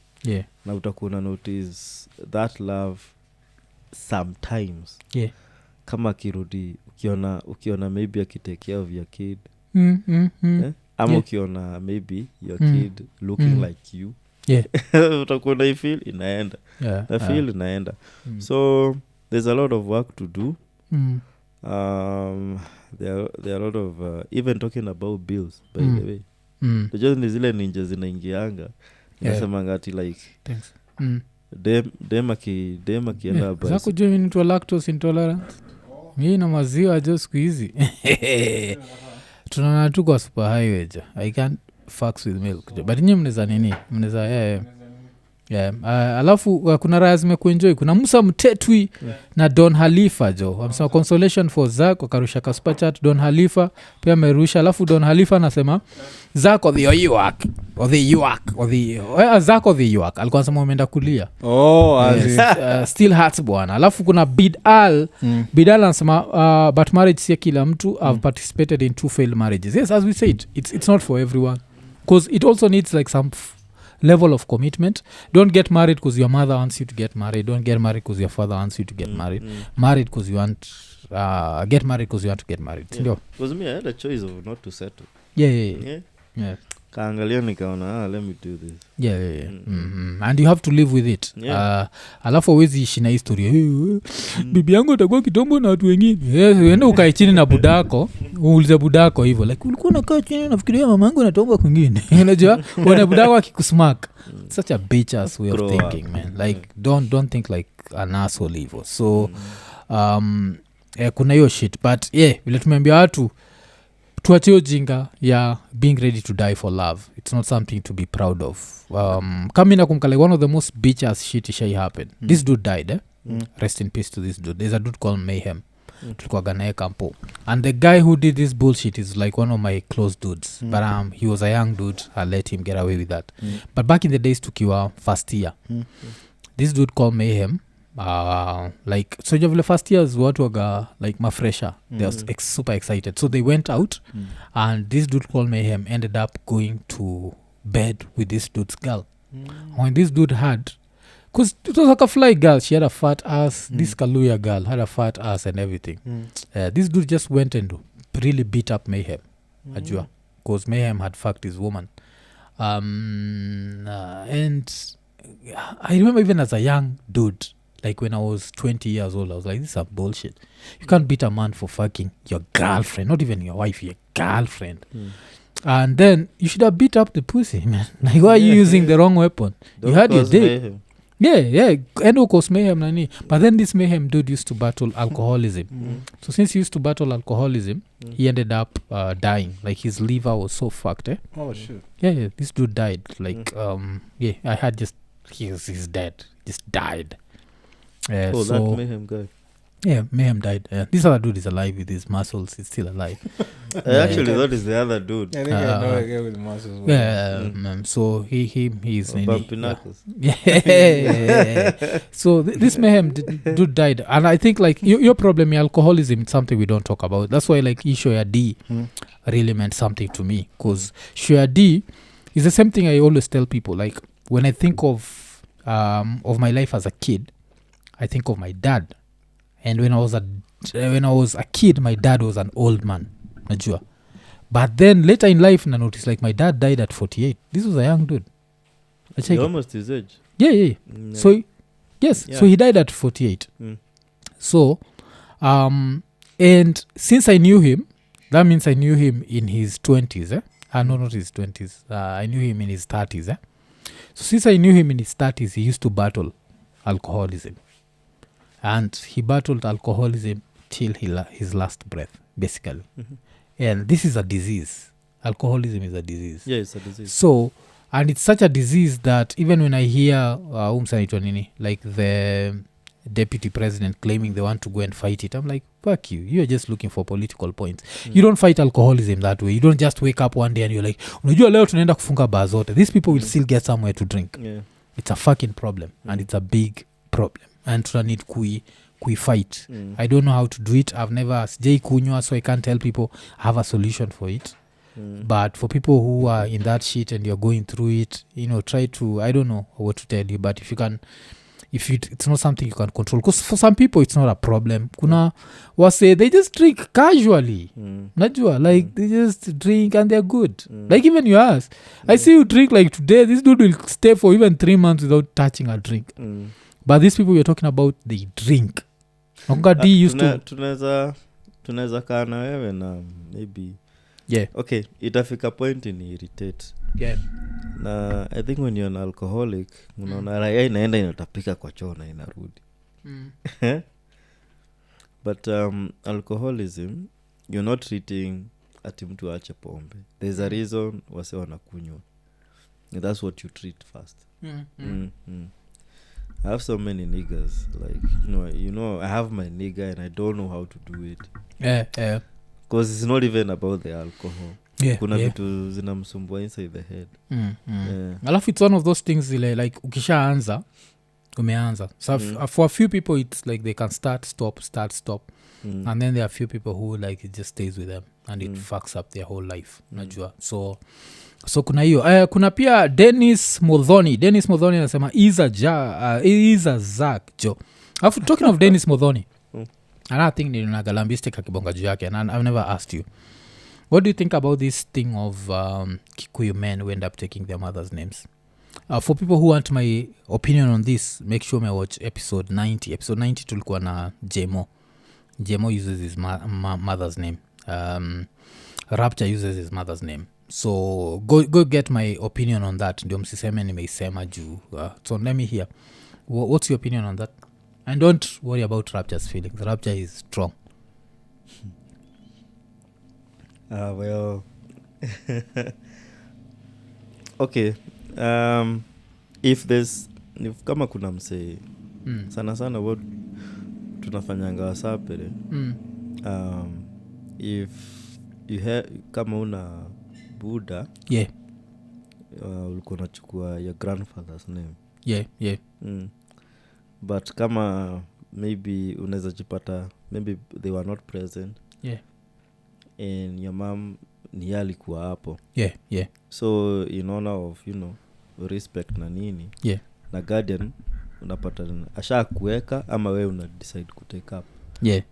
So naweza sema me I don't have an issue. Okay because it's the same thing. Me by the time tuko nabonga na Jemo, I didn't know like even someone like Lambistic had a problem with that, because him was saying that that's a sign of weakness. That's why it's only the Kikuyus who do it. So because according to you Kikuyu men are Lambistic as fuck. And I remember for me this is how I looked at it. I think a father has to earn their fatherhood. Just because you bust a nut in someone's mother does not make you a father. The father is more than you having, because you can have sex for 2 minutes and create a kid, so it's not a big deal. Like utapata kuna mother amejam na mtoyo wake, na si ati amejam na mtoyo, amejam juu she knows how that kid was made. Like this dude was like, I'm going to tap this the whole night. Then the whole night turned into 3 seconds super fast. Then this kid showed up, so the mother is angry as well. So more feel like fatherhood has to be earned. And since fatherhood has to be earned, if a mother decides that this dude is not involved kwa life ya mtoi, because remember these are things that are there, like what wasaneza wacheki yo show tuliduigina na Rapture, kwa one of those shows, he explains he does not know his dad. All his life he's been raised by his mother, so that's why he's called Francis Njeri. And has anyone ever looked at that Rapture dude and seen any feminine trait in that motherfucker? There is no feminine. So ukikam na hiyo jinga ati inamaanisha mseni, that's some bullshit. So kuna hiyo shit. Me ungali time tukibonga na Jemo nikimwambia vile, according to me I always admire that. Like I'd want it to reach a level where like my like Luo kids are getting their mother's name. Like you have to fucking step up as a father. Ishi tu like hiyo siku unajua atuchukwagi jina za mother. Utacheki kuna watu wanaitwa I don't know how this happens, because like even my mother anaitwa Oyugi, but she's named after someone who died at around the same time. Alafu kuna like my uncle who's called Awiti. So so cheki supposed to be family. So those ones ulipata they are named after someone. I don't know how that happens. Like one of the things that I want to do one of these days is ataka kuenda Ocha, but I feel like I'll have to bribe someone. But I really want to sit with a few of my uncles down. I want to sit with the dude who used to con Indians. Najua tukikuwa na yeye hata jita the dude who used to con Indians, he'll do it in third person, but nyinyi mtajua it's this dude.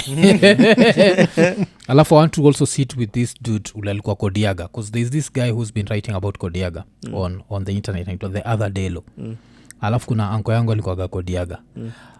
This is the dude nasemaga after toke jela tuliendaga kwa Aora kuoga, and the dude said like the way he who takes you to jail is equal to he who kills you. This dude has never been to jail again.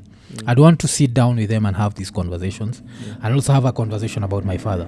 najua alafu the good thing about these dudes is if they accept to do it mtasikia kizungu inachapo hapo nakwambia like these motherfuckers ungeka karibu na kina buda hizi dudes because zile mamjaka ziko zina take pride in English Luopians, yeah so Luopians yani these motherfuckers used to so if they agree to do these things it's going to be super interesting. I'll have to do it in English because sharing it I go like I can't speak saying no yes yo lugha ya saying I don't know can so nataka tuongee saying wewe si mtoto bado unajua wewe si mtoto tuziongea saying so if I'm able to have those conversations with them I don't want to talk about Ethiopia talk about alcohol abuse. There was a lot of alcohol abuse amongst them so easy vitu zote just have those mature conversations but now what I don't know is they can accept to be on camera but it's conversations I'd even want to have them like kameka kisogo yake but I'm sure if these motherfuckers if I pay them they'll be like kijana umeleta sukari wacha tuongee hii mambo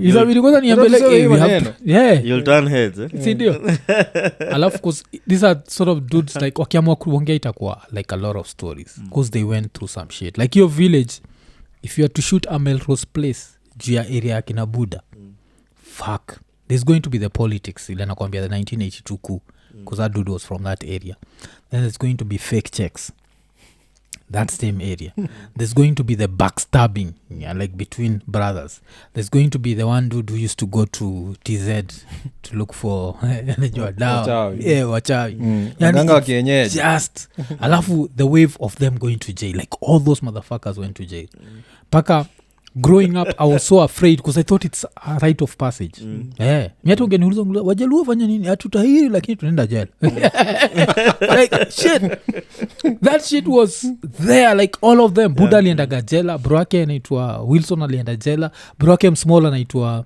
Enoch alienda jela the other house like the older dudes went to jail kuna anaitwa Diki went to jail like all these motherfuckers they used to go to jail I don't know what used to happen so I'd want to know like the stories behind this all kina Kodeaga and what so that would be some shit Zach bana we need more soap stories man watu wanarusha maspach hapa juu ya soap story man Zach open up more man we need this shit tell us man who else like whatever broke your heart man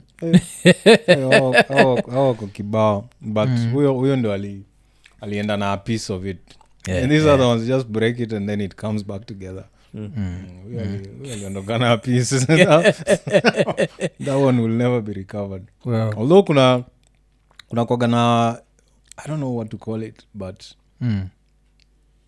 ile peace of mind una get ukimwona saizi on social media because she's on Facebook somebody pointed me to her Facebook the other day and I saw her I was like oh shit I'm good yeah sometimes they don't age well man I know it's fucked up I'm good like I know it's really messed up but Maz did such a song and I felt guilty listening to it najua because Maz you know I love Maz Maz has such a song like I saw you're not aging well I don't want to tell like that no man because like me the most disappointing one I've ever had was I think nishaibonga jua this like primary school crush has nothing to do with me and her I was too afraid of her I never told her how I felt about it but I loved this girl like I was in love I jacked off to her like a motherfucker and she was dark skinned so she was as dark as this whatever like me I've never been like someone who's fascinated by light skin and what I take all shades of black nisha date light skin girls dark but all shades so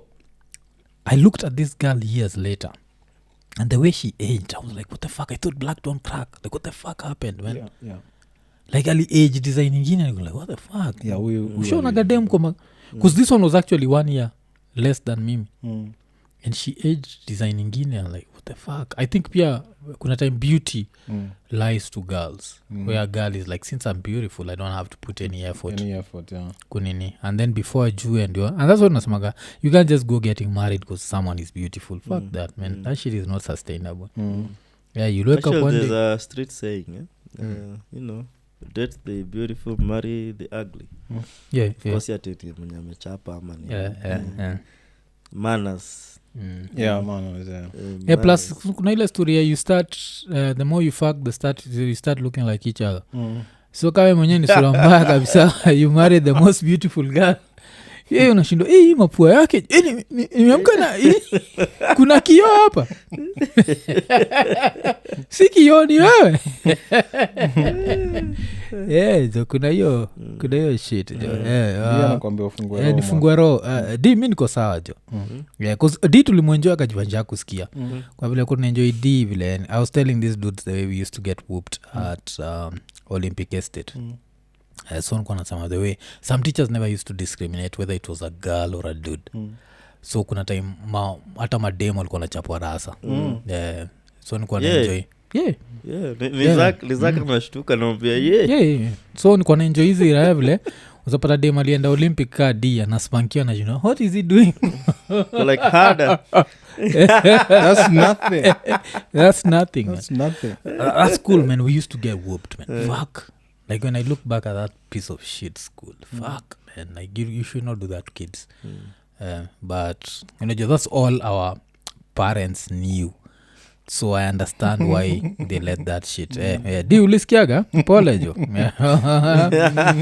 alafu kuna nini itwa nani hapa kuna Emily iko nasema nini ati personally I big up those men who do that mtu akirusha njoti kama peremende ati nyara why honor him kwende so ndio niko nasema like I'm sure the nini au maparo wetu nzapata kuna paro wagamejam na mtu iju the kid came too fast literally like kuja haraka ushindo kuna unaitwa bolt kama bolt si wewe unaitwa bolt and you're not fast it's your dad who bolted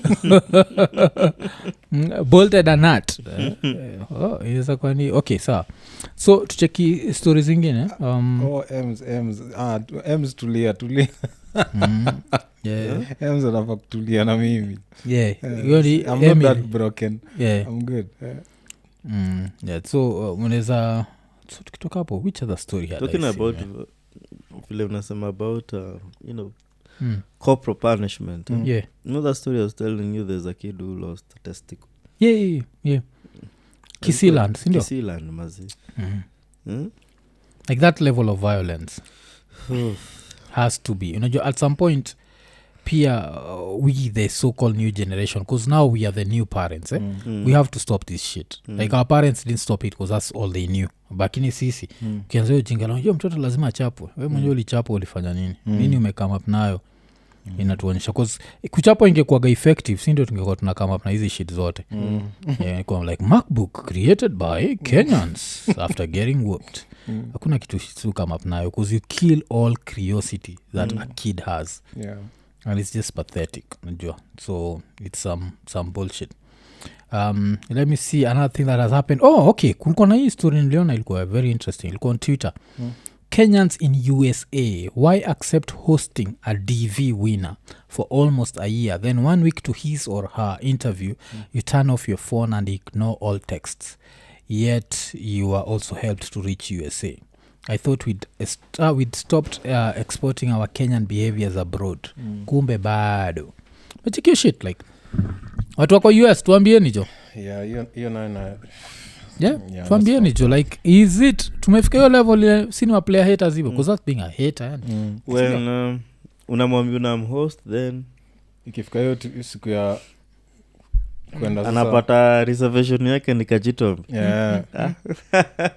na unajua wase wa immigration hawachekangi na mtu unarudisha ukiwa pale umesha I don't want to know like will they give you another chance to look for another host like ukisharudi ama now your chance goes like that I don't know because I'm sure if you can find somebody else that can vouch for you immediately but you see now you find like ulgosha eka hope zako zote kwa huyo mtu because I think wanafaa kukupatia option 1 and option 2 like usipochukua kuna huyo because otherwise it's fucked up man like why would you do that to someone afu watu wagama player hater you don't be such a hater like sindio afu ni zile raya unapata unajua huku America ni dangerous bwana usikuje nakuja usikuje bwana mi afadhali mse ataniambia usikuje kuliko mse ataniambia nikuje and then hiyo siku azimesimu alafu hizi usikuje anaweza kuwa tu ni discourage but mi naweza find like second opinion Yeah, I can find a second opinion but yule amekwambia kuja alafu amezima simu that's some really that's some bullshit. crazy Alikuwa shit. ashakwambia, "We, green card zisha open." I think kuna pia raya zinakwambiaga green card zisha nini alafu Alafu, naona nini hicho eh, so kuna watu jenye wako na roho chafu jo yo I don't even know what to say about that as in don't fucking do it. And then talking of some bullshit let me check may happen I don't know if this happened in US but a man spent 170,000 on excruciating leg surgery to grow 5 inches. He says he gets way more dates now. I struggled to get a girlfriend when I was 5'5". Like fuck you, kuja Kenya kuna mtu anaitwa Donald Kipkorir and he's getting some of the nicest women out there. What the fuck, you don't need to be tall, just need money. 5'5". Kevin Hart is short sindio? Yeah, Wanataka kuniambia saizi tukianza kati ya dem sisi na Kevin Hart nani anapateo dem? Kevin. Going to Straight lie up. hii ni And if you had that money to do that kind of bullshit, you had enough money to get whoever the fuck you want. sindio 170,000. I'm not spending 170,000 for shit. And you can't Damn. stand. Yeah. So, Alafu kwa hii will you even be able to tap that like dem akibend vizuri na hii shit it's going to affect your balance and your Everything. and now he's 5.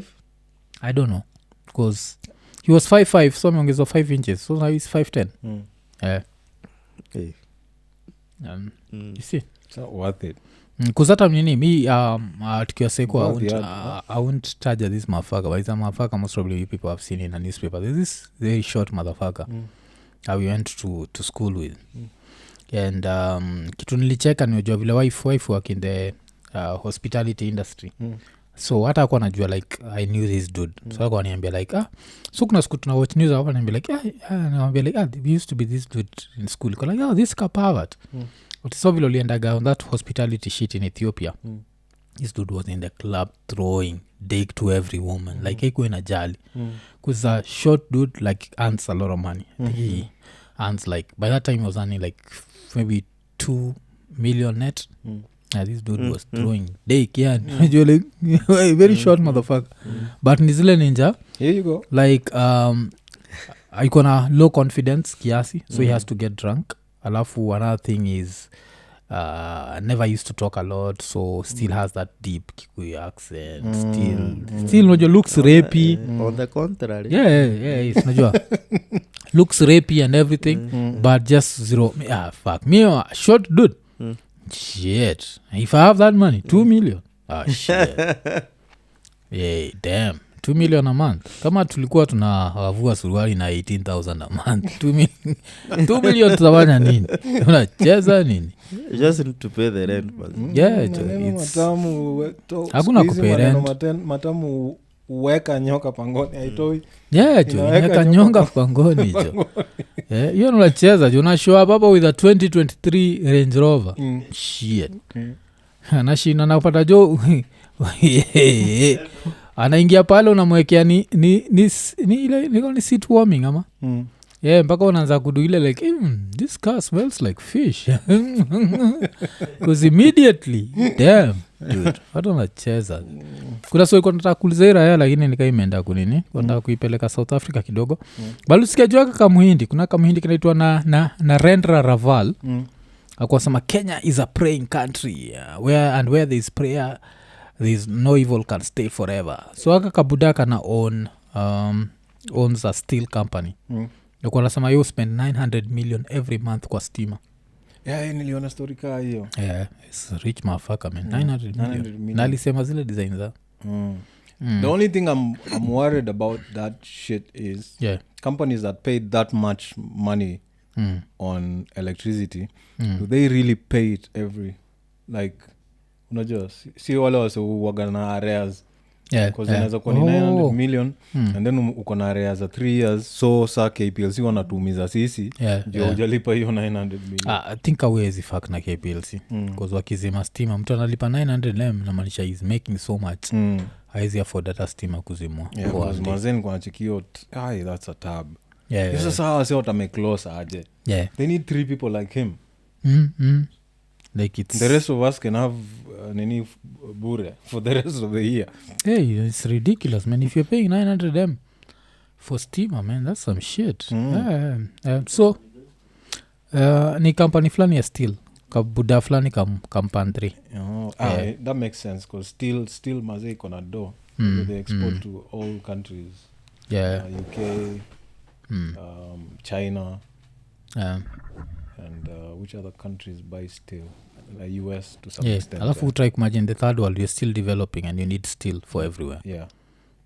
So kuna nini kuna nini ni Emily anasema, by the way, for those interested in Germany just introduced a German version of green card. Qualifications are simple. You must be a professional and have worked in the same field for at least 3 years. Okay, but I'm assuming STEM, sindio?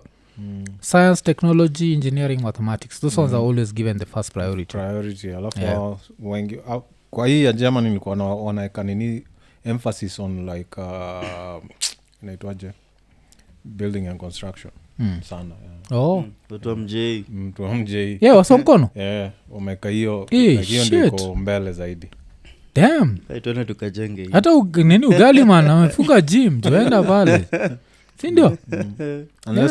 Pale niko sure there's a certain level of vitu zile zitakuwa because if it's any professional, Emily, you have to specify, otherwise mi nitashow up hapo mimi nimekuwa nikitengeneza ngono, I'm a professional. I've been running an OnlyFans for 3 years. I'm ready kutokea hapo Ujerumani. So I think lazima ikuwe some professions. You can't just be anything. You can't just show up. Alafu kuna hii story pia mse fulani kwa metweet akamwambia jua the story of Yahoo and Google. So wanasema in 1998 Yahoo refused to buy Google for $1 million. Shaskio. Then in 2004 Yahoo realized its mistake and tried to buy Google for $3 billion. Google said, hell to the no. In 4 years later, give us $5 billion. Yahoo says no.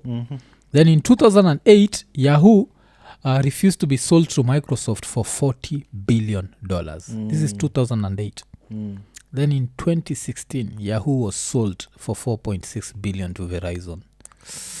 Damn. Like hizi raya za Yahoo, Joe, these are the most unlucky motherfuckers ever, man.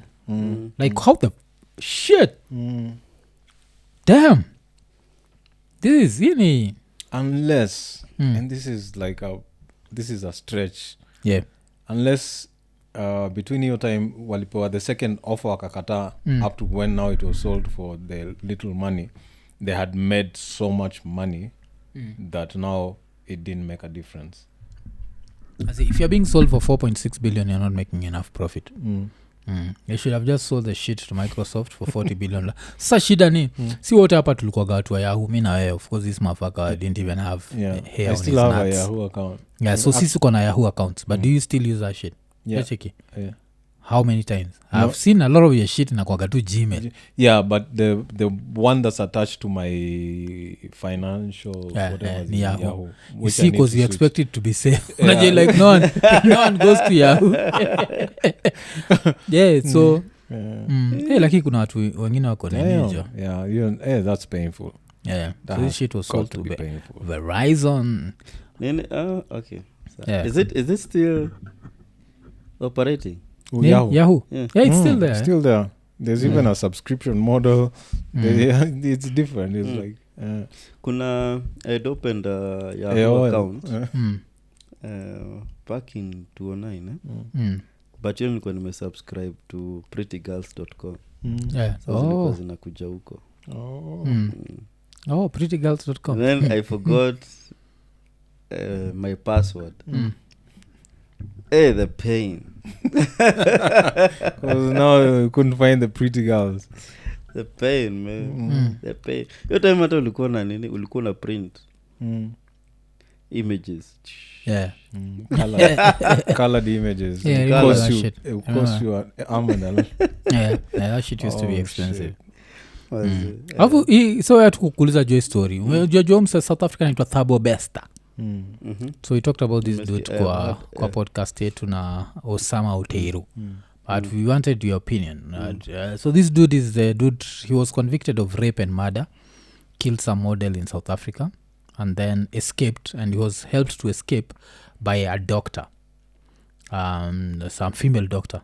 So this female doctor faked his death and they even bought 3 unajua walibuy 3 corpses from other mortuaries burnt those corpses and somehow this woman was able to collect 1.5 million rands for every corpse. That's like 4.5 million shillings times 3, that's like 13.5 million shillings. Ile zizi fuck, what the fuck is wrong with me? That's 9 million shillings. 1.5 cause rand moja ni 6 million rand moja ni 6. So that's like 9 million. 9 times 3, that's 27 million. She was able to collect all this money. But yeah, so what do you think about this? Like a doctor with a promising career risks it all for a dude who was in jail for rape and murder.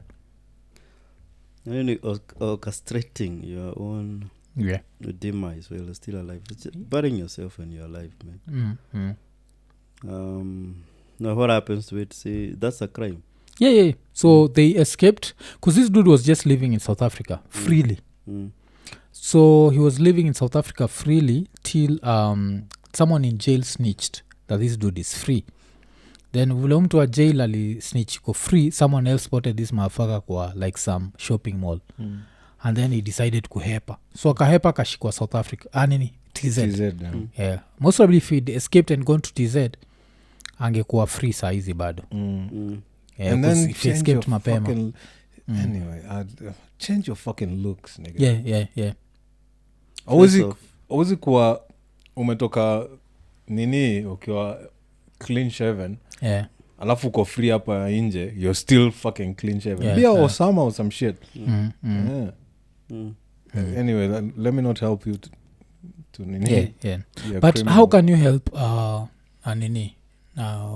rapist? Yeah, that's like, another thing. Mufrayaga madem vile madem penaga danger, but at some point your danger is bullshit. You go into the Dia nasema she was in love with him, like nigga. Fuck love is overrated as shit. Ndio kitu tumetoka kubonga juu yake saizi. Like love is overrated like shit. I think tulikuwa kwa social ethics tulifundishagwa love is a decision. You fucking decide to love people. Yeah, so hakuna vile utaenda umpenda a rapist. Like this person raped someone. Do you know, like there's no lower crime than rape. Rape is the lowest fucking crime. Rape, the only lower crime than rape ni pedophilia, which is also rape. Najua. Like rape is lower than murder, and murder is like the worst shit. Like murder is final, but rape stays with that person for the rest of their life. They are still alive, but a part of them dies. Sindio? So I don't know. Maybe you'll find out them akiwa mjinga sana. Some sick shit is even more sick than the patients. Yeah. Hafu ni kadem kana ka vizuri. Although bila makeup she's not all that, but with makeup she's the shit. Anaweza fanya job aki ume lose control of your shit like Yeah, hafu mecheki shit imekuwa kihappen TZ ile udem anaitwa nani? So udem anaitwa Nandi bought that dude of has a Range Rover. Sindio? And then after Nandi anunulia her dude Range Rover, Zuchu kamejinunulia Range Rover. Huko TZ they're making money. These motherfuckers, man. Just playing around with the range. Like more of me nakwambia if Ruto and this guy continue like this, I'm seeing a situation where if we move to TZ tunaweza omoka. Tunaweza omoka vibaya sana. Kwanza iko nini na Kiswahili? Sisi tutaibadilisha ikuwe aje bwana. Brazameni. Shida lakini kule unaweza ongea shit kweli. Unaweza CCM akona ujinga. Kaka umesema nini? Blaza kaka. Si kuna vitu zingine si tunakaa kibe.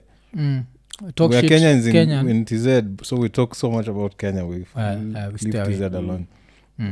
Yeah, lakini sasa hapo ndio ndio Ruto anasema unachokiwa hapa siwezi wafanyia chochote, lakini wakiwa huko finya kende. Yeah. Operation FK finya kende. Kwa pale hata ni FM finya makende. Hey shit. Nakuja pale jo umesifu nini sana So imefika midnight, tuko karibu kushia Kajitombe, lakini ukitaka tukae hapa jo tunaweza rusha tuka super chat hivi tukae hapa kidogo. M-PESA pia nilikuwa nimeweka na sijui kama nilipin sikupin.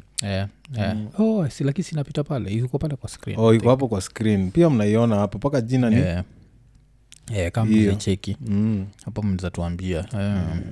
So kuna hiyo nini hizo alafu na nini mimi najua hizi vile niko hapa alafu kuko hot hizi lights zinanitandika, my weed is hitting me jo hiyo nini jo nenda out of kile nimechotewa nao watu but anyone who can buy your perfume I buy itwa cannabis boys that shit is dope nagara saizi ako kanitogale like siage alafu najua mi siogangi na perfume those motherfuckers who just bathe with their shit man like fuck that man like you might like something but everyone else doesn't like it so always make sure cause Kenya cause especially mademu oga nayo hata kwa kuna time kwa na wochole mademu wa over 25 alafu moja akasema hivi I like when a man passes and 5 minutes later you can smell his cologne because tuko on that American shit where we call perfumes cologne so that's an American thing yeah like the European motherfuckers just call it perfume it does not matter about nini so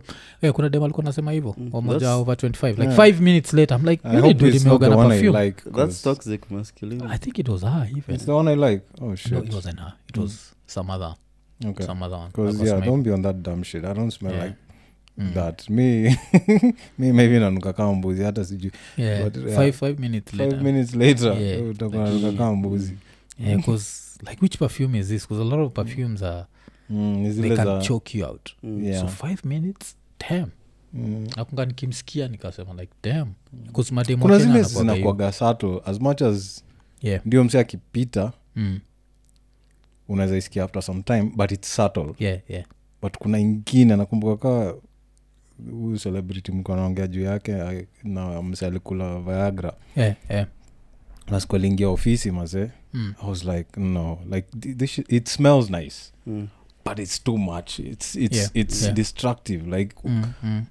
amwezi hata fanya kazi kwa ofisi amepita tu hivi akiingia kwa ofisi yake man hiyo place mzima yani inanuka hiyo shit yes it smells good but come on it's too much tone it down tone it the fuck down because mimi najoga like my shit unless you are here again like you have to be close okay assume if I hope si kuagi hapa nikiwachoka choki mafaka no like my shit you have to be up close like I'm not that ile ya kuchoka no zizi unless kuna watu ipiga jo kuna dem mwingine mmoja mimi na Zack like damn yo utaandika gani hivi kwa nashinda like what the fuck naweza taka kuona bottles zake nikushizo isharaka sana cause ni zile like pata pia amevua mpaka ngodha amechapa pussy confusing the pussy's pH like because unajua pia if you go down there you don't want it to taste like perfume you want it to be musty but not musty unajua you want it to be natural you also don't want it too fresh Aba nyuma nataka gile fresh from the shower. Mimi nataka iwe na at least marinate at least. Si mimi hiyo marination more like mimi ndio nitengeneze. Si eti umetoka asubuhi. Si ati huko nje ati the whole day but unajua like ka 1 hour marination I don't mind. But hiyo sasa unajua inakuwa the whole day shit no. Inakuwa ni ile design wende umeitengeneza. Yaani wende umeshughulikia ikafika hapo.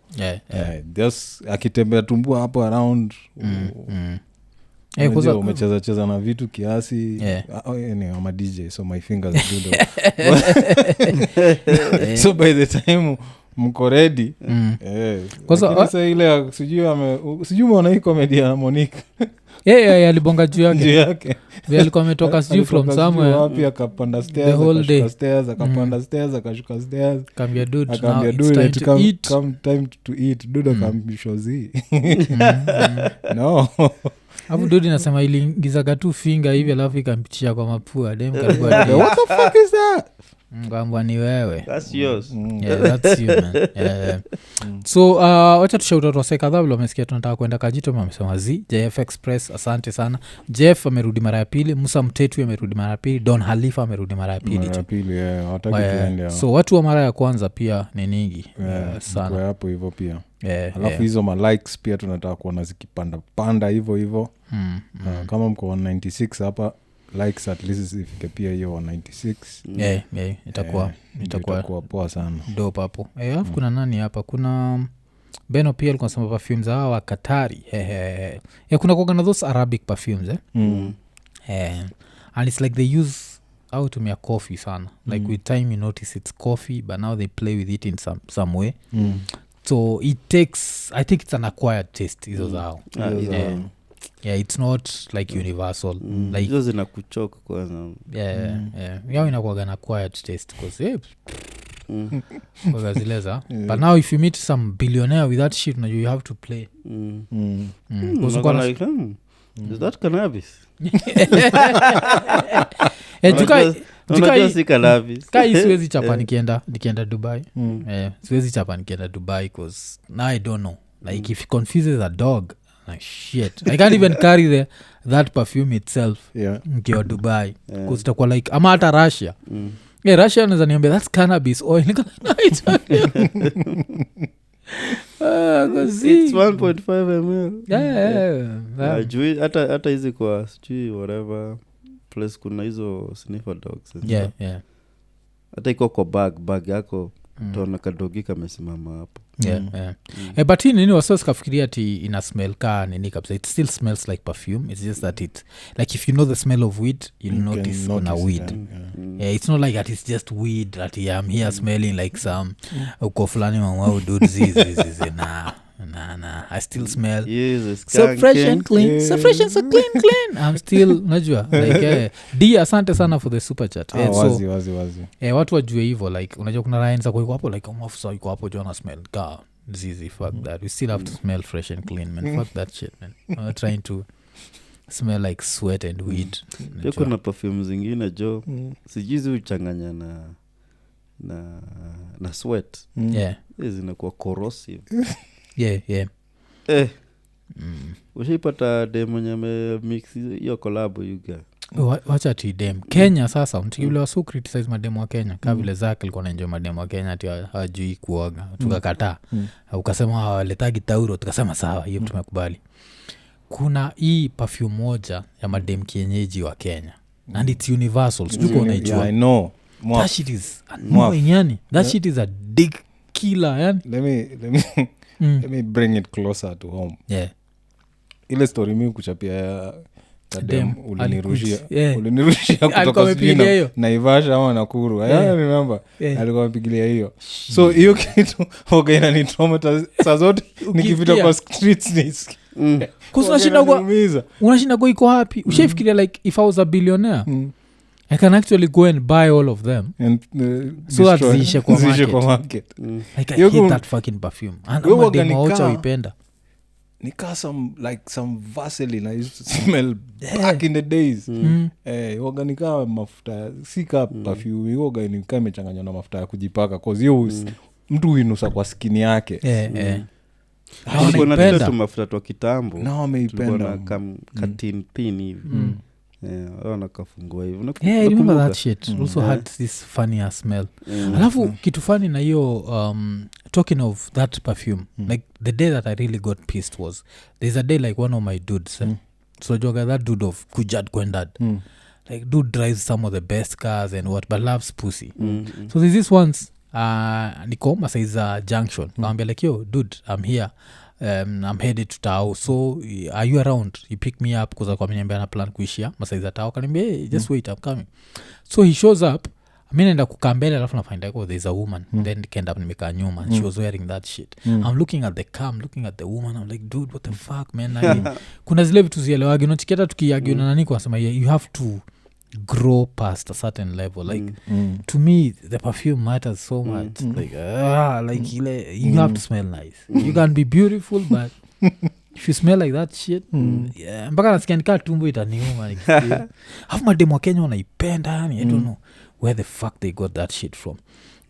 Okay wacha tushauta tuwasekaze watu wameamua tufai kuishia jo. So after D kuna Emily asante sana. Dennis Modhoni amerudi mara ya pili asante sana.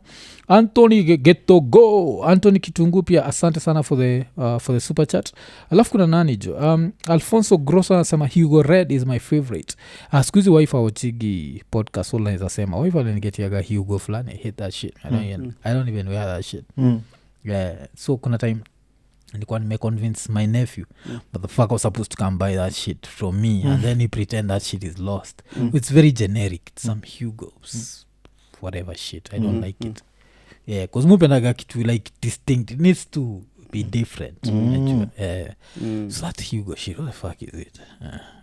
Alafu kitu fani ni kuzanasamaga alienda kubai nini akakosa alafu akaona nika flight inaenda kutoka and then she decided let me just grab this dude anything just to add to and there like inakuwaga tu hapo I think kwa streets as ilikuwa kwa hizo ma duty free shop so it's still I think I've used that shit like twice or whatever because lazima nimfurahishe afu there are scents that grow on you that has not grown on me because which one grew on me there's one that niliget siku za kwanza was like this some bullshit that shit grew on me I don't even use that shit because it was discontinued so I don't want my shit kukwisha itagwa nini hiyo shit kuna zile zilikuwa discontinued that shit is dope yani itogula in what the fuck is that shit called is it low medial no it's not low medial it's one of those funny thing ideal I used to shit be cologne person but yeah my wife uliniambia those allergies kidogo tu hivi I can't even if I wear cologne yeah I have to leave the jacket ama koti maybe kwa living room juu saa nikiingia nayo utamess hata nini. dose That's fucked up man mi shit ngoga na like ingiburungo fulani hivi ya Michael Jordan ya kitambo yeah I don't think if that shit is even exists today so then I became a Mary Kay person kuna moja inajita Domain I think that's my favorite of all times but saa kuipata locally ujinga yani cause kwa website ya Mary Kay yenyewe hiyo shit the last time I checked was about $39 yeah but ukiget hapa hivi locally the last time the only one shop I found it in Kenya it was 9,500 yeah okay so I was like what the fuck shit okay that's some shit so kuzoa kikamingi kutoka states hiyo ndio uniletea kuzi ameget kutoka America sa ndio but ile ya juzi ya kikam for some reason akupata hiyo ndio akaniletea hiyo burungo black I don't know what it's called black something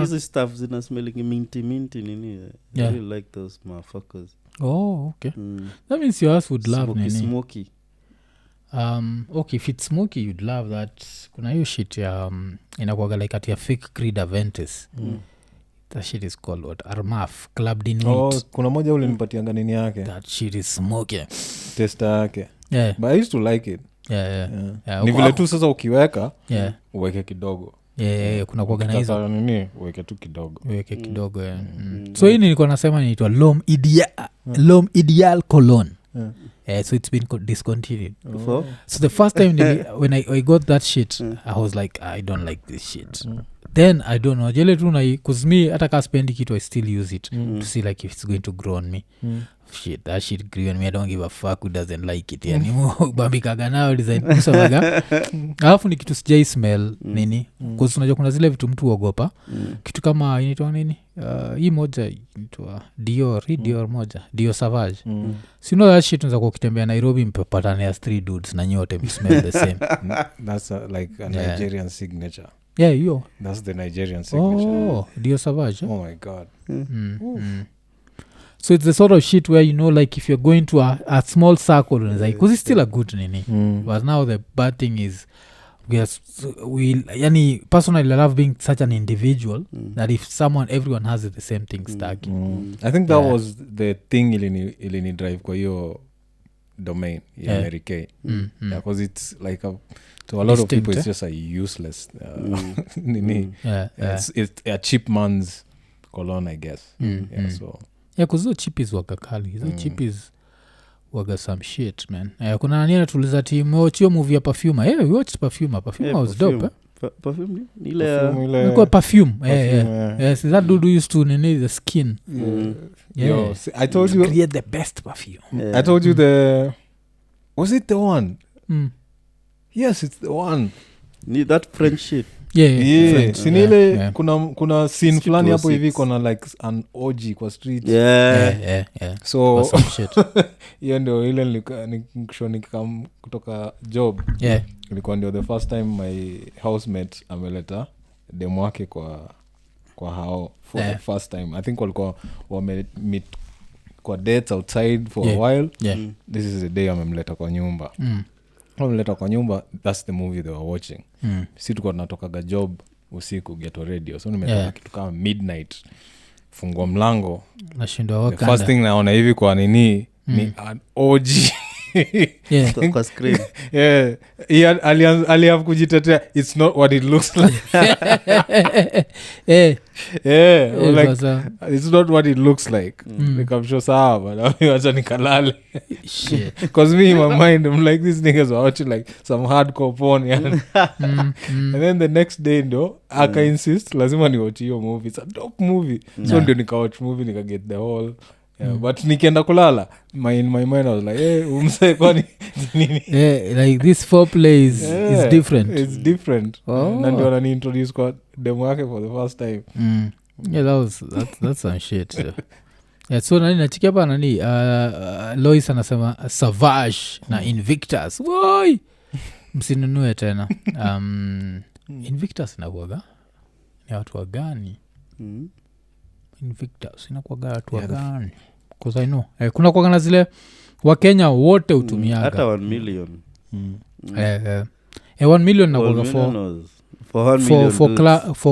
for clubbing. Invictus ni hapa Koraban. The same thing na 1 million.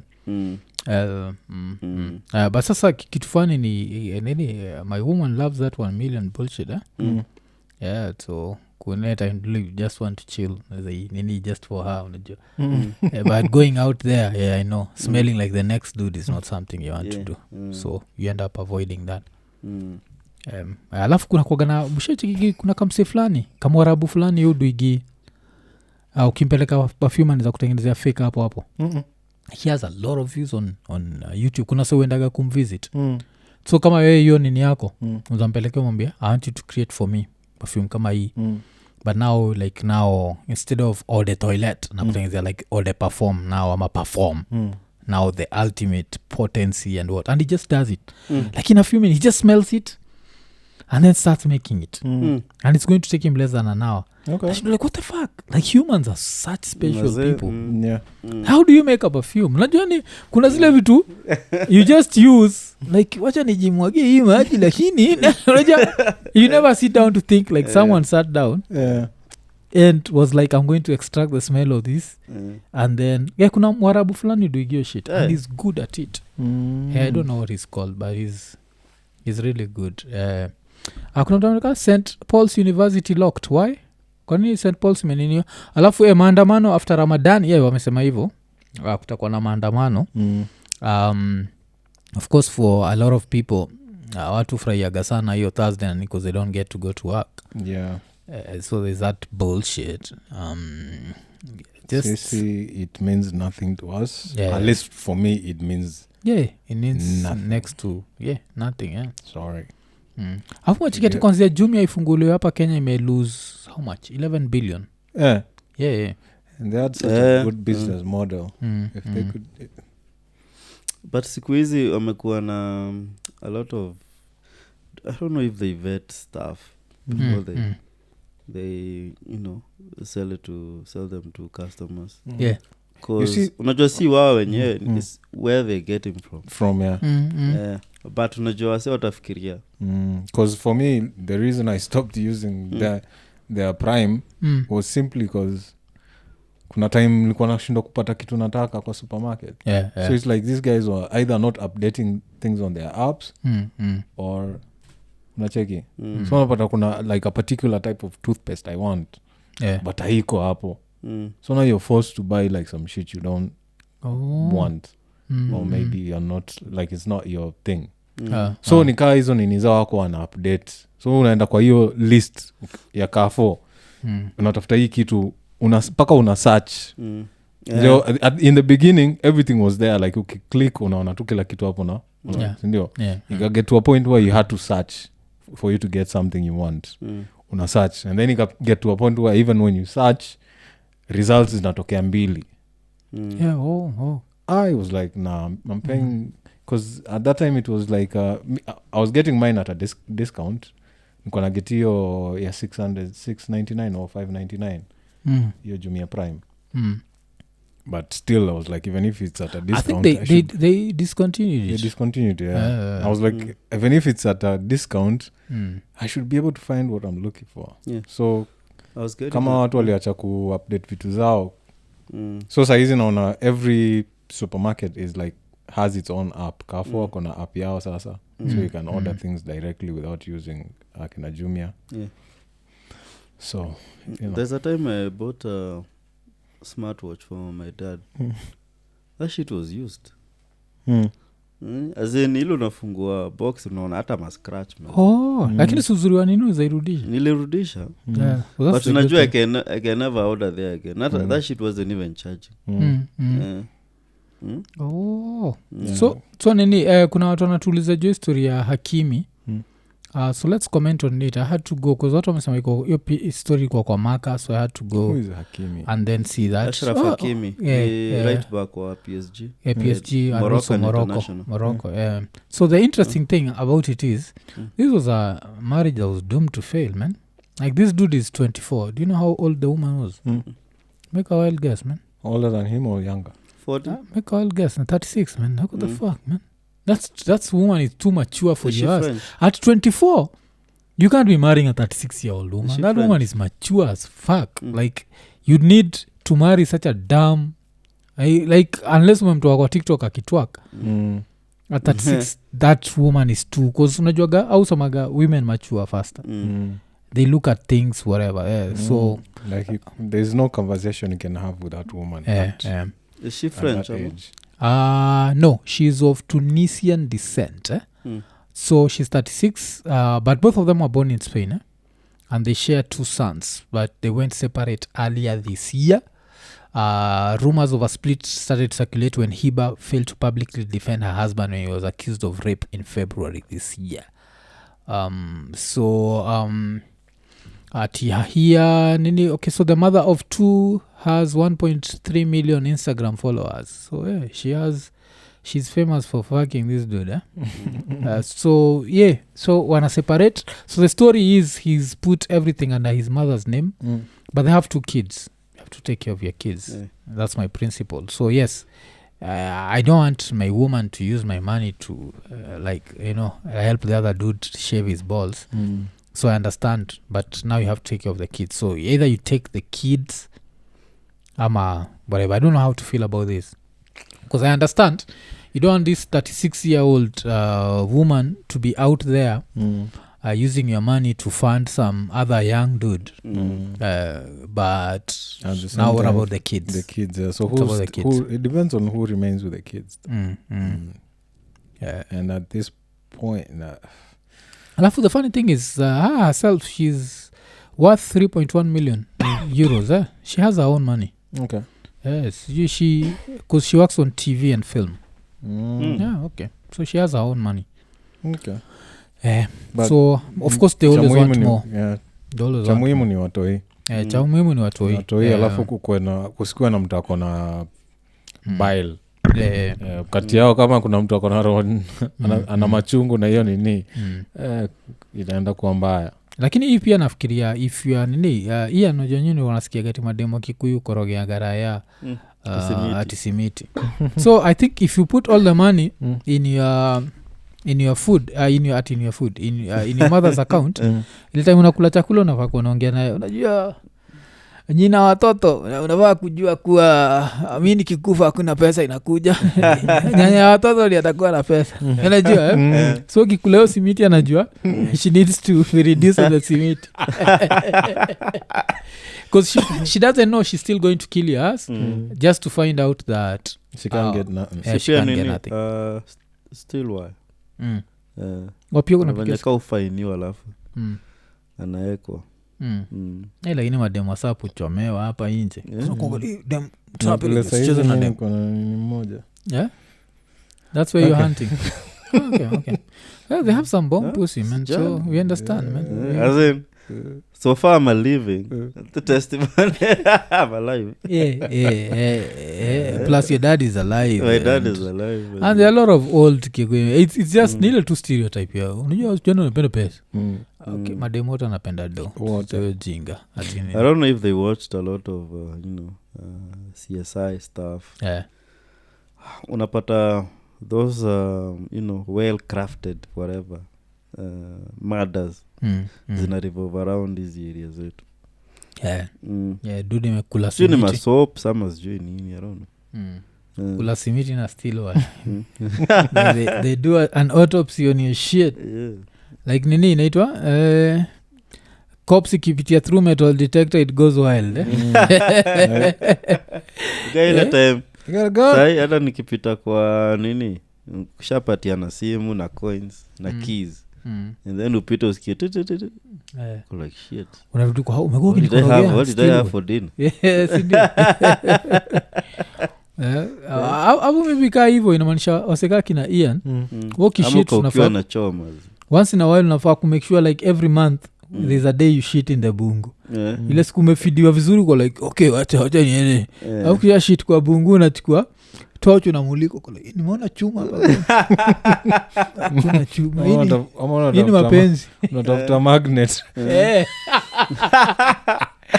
if the shit magnet if kitu ina levitate your shit is levitating, you know you've been eating still diagnosed with na kidney stones. Shit umekuwa ukikula umekuwa ukinikorogea simiti kwanzia niko naambia tuko na ni ploti kino so apparently kuna hiyo bullshit ujakani akunaga nini mawife kudedisha raya killing you softly. Ni tricky cause the old school Jaluos kabisa zile old school utaneza dedisha ki brother alafu the other brother wants to inherit you like, najua liwa ndugu yangu lakini sasa misi lazima nipikie lakini ngono inaweza tendeka. So I don't know, of course this shit happens in all tribes. I think if you are a rich dude there's a certain level of wealth where you can't even trust your wife. Najua in some cases you can't even trust your kids. This the Menendez brothers asikudedisha kama paro. Zilidisha maparo those motherfuckers and they were young in the US. Raising to the Menendez brothers keep their parents. Okay, like inheritance mother na has taken mbuyu. so long. That was some sick shit It became so, like I think they were even making a movie or a documentary. Kuna show ilifanyagwa ilikuwa NBC. Alafu ilikuwa ni Eddie Falco. You know Eddie Falco? Yeah, so she was their lawyer if I'm not wrong. Either their lawyer or the prosecutor. Kwa watu wajui Eddie Falco, Nas Jackie, the woman can act her ass off. She's good. So she is either the lawyer man in here. So it was the Menendez brothers. Those were some evil motherfuckers. Like how do you kill your parents? Like shit. Like kuna raya ukaga chini ziko like wealth jo siwezi ngoja. Alafu jo nadedisha maparo napata pesa yote jo imeachiwa charity. Dude loses their shit. Because we are alami waganda that shit. Where they leave all the money to kaweni kamseka kona abuse drugs. But like, you know, he uses opioids.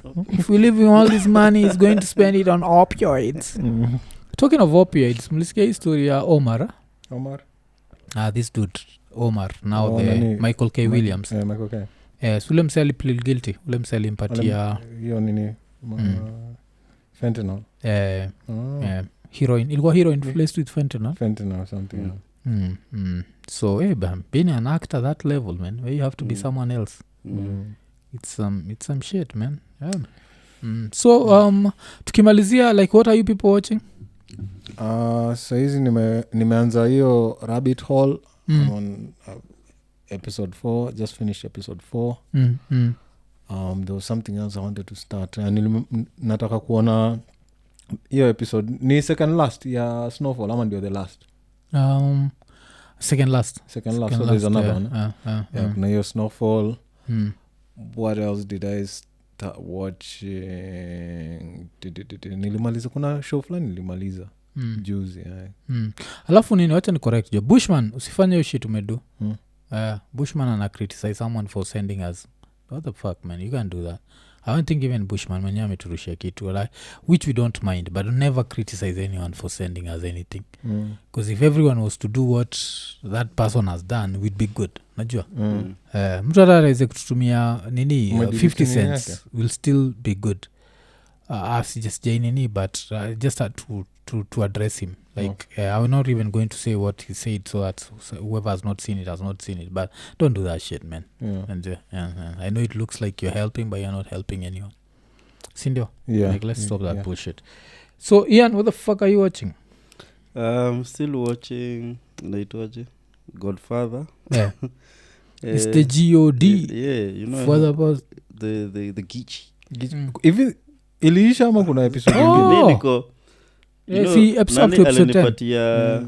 alinipatia season 3 but I can't remember shit about season 2 okay so I had to watch sa nilikuwa najiuliza siku hizi why am I taking so much time to watch this stuff I have a small kid yeah so utaki aone duji zi time yenye sasa nyu mnataka kulala ndio kanaamka so you have to hold the kid sayo mko like episode sijui nini it's either I hold the kid ama niamke asubuhi I just sacrifice your time so hizo my time nataka kuwatch kitu najipata nimekashika so I don't know maybe the rest of this year I don't know when I'm going to watch but I'm nini nataka kuanza hiyo Snowfall because nimewatch up to season 5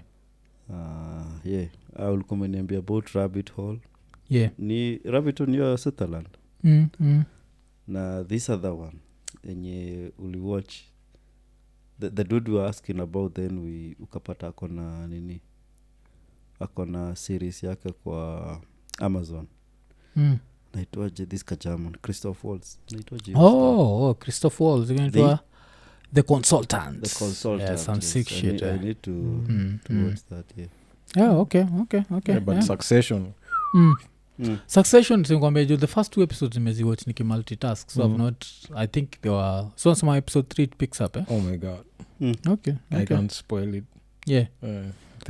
I think it's even the one I'm going to nini saizi it's one of those episodes zina create conversation ka ile almost like the Red Wedding it's one of those episodes like some we'll shit have like okay. people because it's the final will season touched, people will be touched by the story so much that itakuwa a trending topic okay that's some shit man so anyway time yetu ya kwenda kajitombe asanteni sana for them super chats sindio thanks for the likes thanks for the likes the likes hizo tumekuwa tukizitaka sana na si mbaya alafu vile susumanga tell a friend but more than tell a friend also be liking so kama umekuwa ukiwatch episodes na kubamba na ujakuwa ukilike go back and like leo tulifanya ninika kwa subscriber mode so maybe the next time kile tutafanya ni at some point tutaanza kutu nini members ile design ya lambistic wagana za obvious inakuwaga akikaa chini ni members only basi hatujafikia level but na hope but I'm thinking what we can do is have 2 shows one for members only and then ingine ni subscribers so here Friday inaweza kwa subscribers then we have like a special one on Sunday for members where we don't have to have like an elaborate setup or whatever we just do a pop-up for members only okay sawa so kama kawaida like subscribe hit the notification button tell a friend kuna tunauliza guest wa next week nani hatujui maybe we might have someone we might not have someone on this the day of the shoot on Friday we chilled with one of those funny Kenyans I was asking the Kenyan like dude what the fuck man getting you is like getting vajayjay as a teenager man so the dude gave me his direct number man I've been talking to like his fucking whatever he's a funny ass dude like if he shows up we just know that show will be crazy man so let's hope that happens and pia I think later in the year another thing ile hatuwezi bonga juu yake but later in the year we might do a special show like some special fundraiser type show where itakuwa online tutakuwa si wote wanne we'll be trying to fundraise because we want to travel to the land of Kajitombe tutawaambia hiyo Kajitombe ni nini kuna msasema nini ni Emily anasema later domain yeah man we need to bring domain I think kuna time niliuliza domain iko wapi akaniambia sijui alikuwa wapi alafu dia anasema iko addicted to Snapped oxygen Snap ni ile like women who lose their shit and then they just kill their husbands it's mostly about that inakuwaga on oxygen but apart from oxygen I think unaweza watch on Peacock unaweza watch on Peacock because oxygen is owned by NBC imekuwa ikimisbehave of late yangu juzi after ile time ilikuwa imeleta shida ukawatumia email ikaanza kuwork then afterwards nikajaribu tena ikakataa so Premier League nimekuwa nikiwatch tu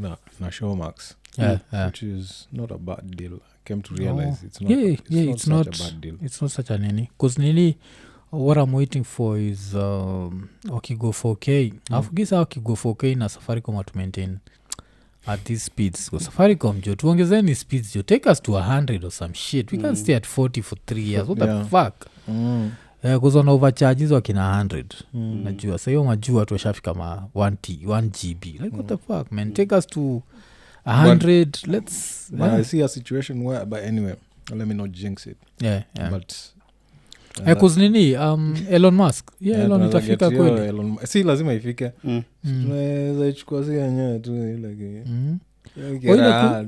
ile kuninizo satellite na kuhope it's going to be beaming sile design ya no si ukiwa nayo saizi hata uende Uganda or whatever country it will work it's not that it will work anywhere for sure I'm 100% shida tu ni sasa in which country allows them to be here legally cause hiyo tunaweza ichukua chap cause nini si wako wasengi sana wako na bean spots wasengi sana wako na bean spots cause mi lakini unajua providers zetu because even before it was legal in Nigeria somebody already had and that's how I knew like it can work anywhere okay so you just need some like level of super efficient a level of fuck you cause mi konaitaka sana for Ocha like in kizaka kwenda kuchill Ocha alafu neza tumia internet that fast but you should hold on cause Amazon wakona si unachekio battle ya between Jeff Bezos na Amazon pia wanataka kunini sio wanataka wakona yao cheaper better smaller si Amazon ili announcewa when yani Victor ameamua tuende asante by a few minutes tuongea history hapa so Amazon Bezos has this battle with Elon Musk so yeye akona satellite yake which apparently is better than hiyo ya Elon because of some technical jargon that I can't get into right now and it's cheaper and then his satellite the gadget you buy itself is smaller than ile ya Elon but more effective Iza that joke midnight snacks so it's better than hiyo ya Elon remember nilikushow hiyo ya Elon iko na some shortcomings hiyo hiyo receiver yake you can't extend the Wi-Fi to your router haina an output nachekika hii ya Safcom vile wanakuwekea router pale unaweza toa output uweke kwa router zako zingine ile ni strictly Wi-Fi ile ni strictly Wi-Fi but hii au mse mwingine iko na hizo tayari kwa US walisema test tayari zimeshafanywa US but now availability and you want it to be worldwide availability ndio bado hawajajua as soon as it sends that shit to the space news ilikuwa CNET a few months ago So kagunya nasema akona merchandise ya iko nini sasa. Kitungu anasema anataka tisho ya Kajitambe. Okay, wacha tuone nani anatoka US akikam hivi. Oh shit, kuna mtu yuko around for some time. Kitungu tutafutane jo. WhatsApp your number jo tuongee. Kuna mtu yuko around for some time. Okay. Sinili Omwami songa sister Omwami. Ni Midwest Sister Omwami yuko around. Asinajua uzuri wa US ni akifika huko suwe na nini tuna mail. Sika posta. Unajua posta Kenya unakuwa mzigo ilifika. Alafu nachiki Robert SFDC na kuona hapa jo. Robert SFDC najua gamsoa ile area ya Lambistic sana. So nikimwona hapa anasema salute. So Lambistic hakagi time kaa hii yetu. Sasa hizi ashaenda kukusana na matako ziko US like ile age tu ya mweta dina. Kuna msana nilia ulete Nyakano. Nyakano nilipatoka namba yake. Tried calling her, she didn't pick up. I don't know why. Kumkata uliniambia nikipigie Mankush tena. I've not called him. We're going to call. This is just whatever. Nyakano would be interesting. Because she's on that spiritual shit of hers. So it will be interesting. And she's interesting. She studying African religiosity. So she does she's not... the one who looks like a cute witchcraft. Yeah, she does all that Kinosring shit. So she does not mess with like all these foreign religions. So she believes in African spirituality. I think she still believes in some form of like voodoo, supernatural supreme being. Unajua ndio kitu ni bambaga. So niambiaga mwafu. Mimi najua maybe Yesu si real. Lakini supreme being najua yuko. How do you know? Amekuwa kidi bless. Uzaraya like mwana kuna msana staff pale kwa kona. Yapendwi mimi ndo napendwa. It gets all confusing and shit. So kumekuwa na hiyo. So hii nini tuko nataka kupatia nani anaitwa nani? Tunataka kupatia Victor 10 minutes. In this 10 minutes what the fuck can we talk about, man? What else have you seen? I've not seen any interesting thing, man. My suggestion, Maandamano Tuesday. My suggestion is because we need this engagement but we still need to sleep. Tufungue lines to connect wase. Wachapiane sisi tujiatuishie lalanda ukajita wajibambe hapo chetutu ni dakika kadhaa tuishie hakuna kunini. Which streaming service wanauliza? Okay, hakuna msana I can pull strings tupate flag. No, Don Halifa. Okay. We'll see. You don't need to I don't think he needs to pull strings. We're trying to make that happen. So Infinity Content anasema cute witchcraft. Okay, I don't know. Which streaming service hapa nauliza jua nini? Cause kalikuwa nabonga jua Snapped waga on Peacock na iko pia kwa kina ABC kwa Oxygen. Nini ndio imekuwa ikitoa vitu kadhaa na hata sijakuwa nikiziwatch.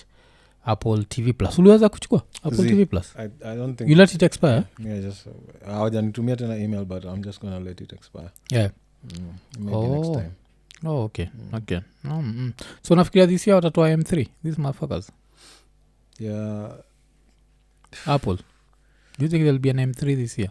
I don't think so. I don't think so. Maybe early next year. Because kitu ni bamba ni if M1 was that good and M2 is an improvement on M1, what the fuck will M3 have? But see, of course they need to relax. They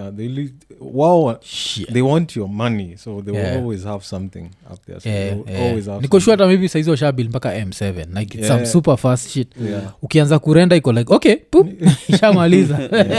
Well, they are planning to release that shit in 2020 whatever. So hawezi kosa kitu ya kufanya ununue kaa simu peke yake kuongeza a third camera hapo hivyo ndio kufanya ununue.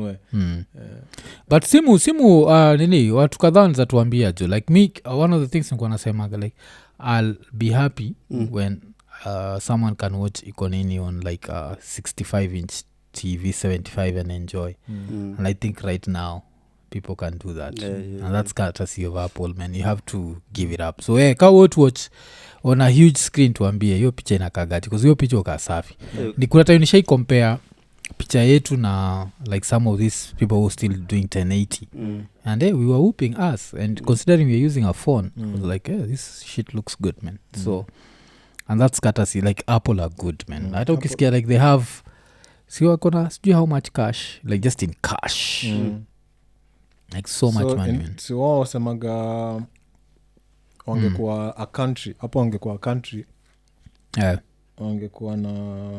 wangekuwa better off than America so kaza hiyo wangekuwa na debt they are rich Alafu kuna button also how can I get those streaming services and what are the rates for football okay kawa hapa Kenya the easiest thing would be just to nini inaitwa Showmax just get Showmax hiyo ya 2100 will get you most games kuzitapata Premier League Europa akina La Liga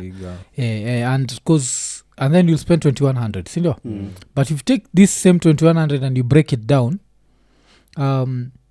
you won't get everything because if you take Peacock for $5 and you take ingine itwa nini Paramount for $6 around $6 Paramount I think that's $11 times 130 that's already 1430 sindio you still have to pay $5 for a VPN.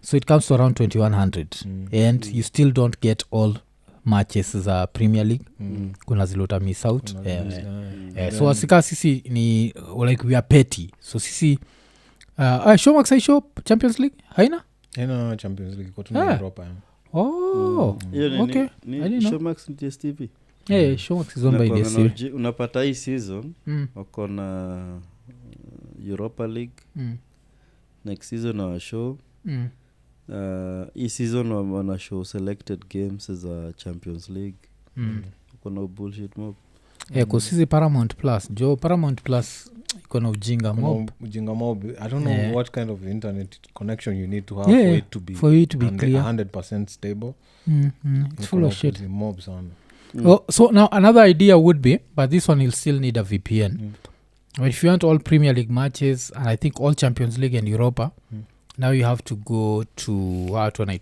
have to go the Australian way get Optus Sport here Australia I've not even tested it for long I don't know if they've gone 4K because I'm thinking in 2023 a lot of channels are going to go for 4K but hiyo inakupatia everything it gives you all Premier League games and it gives you Champions League and Europa and it's $10 Australian dollars $10 Australian dollars is like $7 US so hata kama wame increase because I don't know if they increased it if they've increased it it's still cheap but you get all English whatever but you don't get akina La Liga those ones you don't get how easy is it to nini cause me shida yangu wakatuni in our na Apple device it's easy na Android you have to kill a goat call your grandmother to and like kiss the goat on the forehead like it's bullshit but kwa Apple devices it's super simple then check your Optus Sport how much is it right now oh shit they increased the price fuck this shit used to be nini it used to be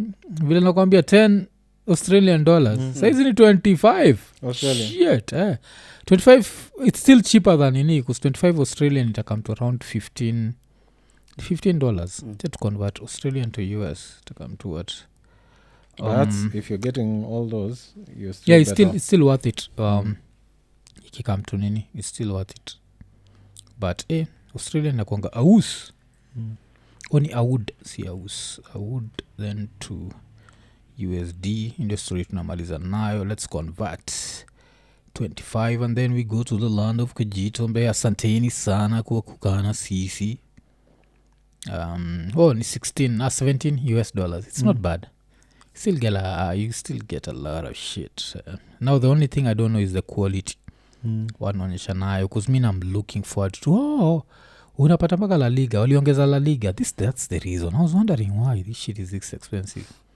wameongeza La Liga so you get Premier League La Liga Champions League Europa League and you also get some fitness shit if you want to be fit can be working out so that's the shit man okay. So wacha tuende tuhare cause Saturday Sunday is another day of stress shit fuck man it's the hope that kills you man. Najua I just like to be Ian. Like, this dude does not even hata ukiuliza Chelsea nachezani hata ajui. But they don't know. You see najua siku hizi now we know Saturday ama Sunday. Sijui nyinyi mi najua si tunacheza Sunday. You have tunacheza Sunday we have what we have these people. Oh, we have Brighton. Si tuko na West Ham. Oh shit, mko na Brighton. Maze. Yani mko na Mitoma mabao yani walinyanganywa this past weekend. Alafu kabla tuishie I also want the yellow hoodie Mwaf please nitumie saa wacha tuorganize hiyo. Before tuishie people have been complaining about mics Yeah, so eventually there's a mic here and ukitaka kujua like iko nini fans are real motherfuckers kuna mse tulidebate with on religion called Gaia. So when Gaia had he talking about that shit, he blessed us with a mic. Now that's a true Christian, man. Don't talk shit on the comments that you have to believe the last days. Gaia was like, in the name of Jesus Christ, receive the microphone. You see, that's what you're supposed to do, man. Even Jesus was here for the evil people. So saizi mics zote ziko standard, so we are hoping now tukiweka everyone the same level, everyone will sound the same. Because at some point ilikuwaga one mic is different from the rest, sindio? So but be a good Christian like Gaia kama kawaida nini. Alafu Gaia pia alikuwa try kuorganize na nini madonga mtu haitwa mtu nani? Mtu wa Masugunyo. So Gaia najua mse fulani uduiki the boxing nini. So he tried to connect me with this guy, but I think because Gaia is in Florida, when he talks to him, he tells him he's going to organize and tells him, but when I call him, he never picks up. So he respects Gaia, but he respect. So now that's how we can't get Sugunyo. But Sugunyo ingekuwa dope. Because you step up, mongeyo Kiswahili yenye, mimi nikiwa tu hapo niko. Ama sijui Masugunyo ni nini. Sasa yako na mpya. Kuna nguvu. Hiyo alienda kuchapana naye sijui Uganda. Sijui Uganda isha happen. But he can sell kuna moja inafaa kuhappen ya UG inafanyikia hapa but anafight na mse wa UG. So asha announce hiyo ngumi mpya. Sijui alikuwa anaita nini ati hiyo inakufuata. Inakufuata hata ukipiga kona inakufuata. Nimesahau jina yake. So huo msaitwa guy alikuwa try kutuorganize huo msa Sugunyo, but now the guy on ground is acting diverish. So I don't know if that happens, but if that happens jo mtukazi tunaweza enjoy kabisa. Mtukazi hata need kupatia wana we just need a few minutes najua. So Winnie Safi anasema oh my god just made it home, you guys are still hapa. No hatuko tunaenda Kajitombe eko nene tuonane next week ikiwa live alafu asanteni for the super chats leo jo step up jo mkistep up hivi kila wiki jo tunaweza kuwa hapa Ian atapata bibi wa pili, Zaka atapata wa kwanza jo iko nene kwanza huyo it's a story yani utampatia Sugunyo akinipiga nimempiga akinipiga nimempiga nimempiga zaidi ama anasema gaje yote hizo za ovyo. So asanteni sana. Iko nene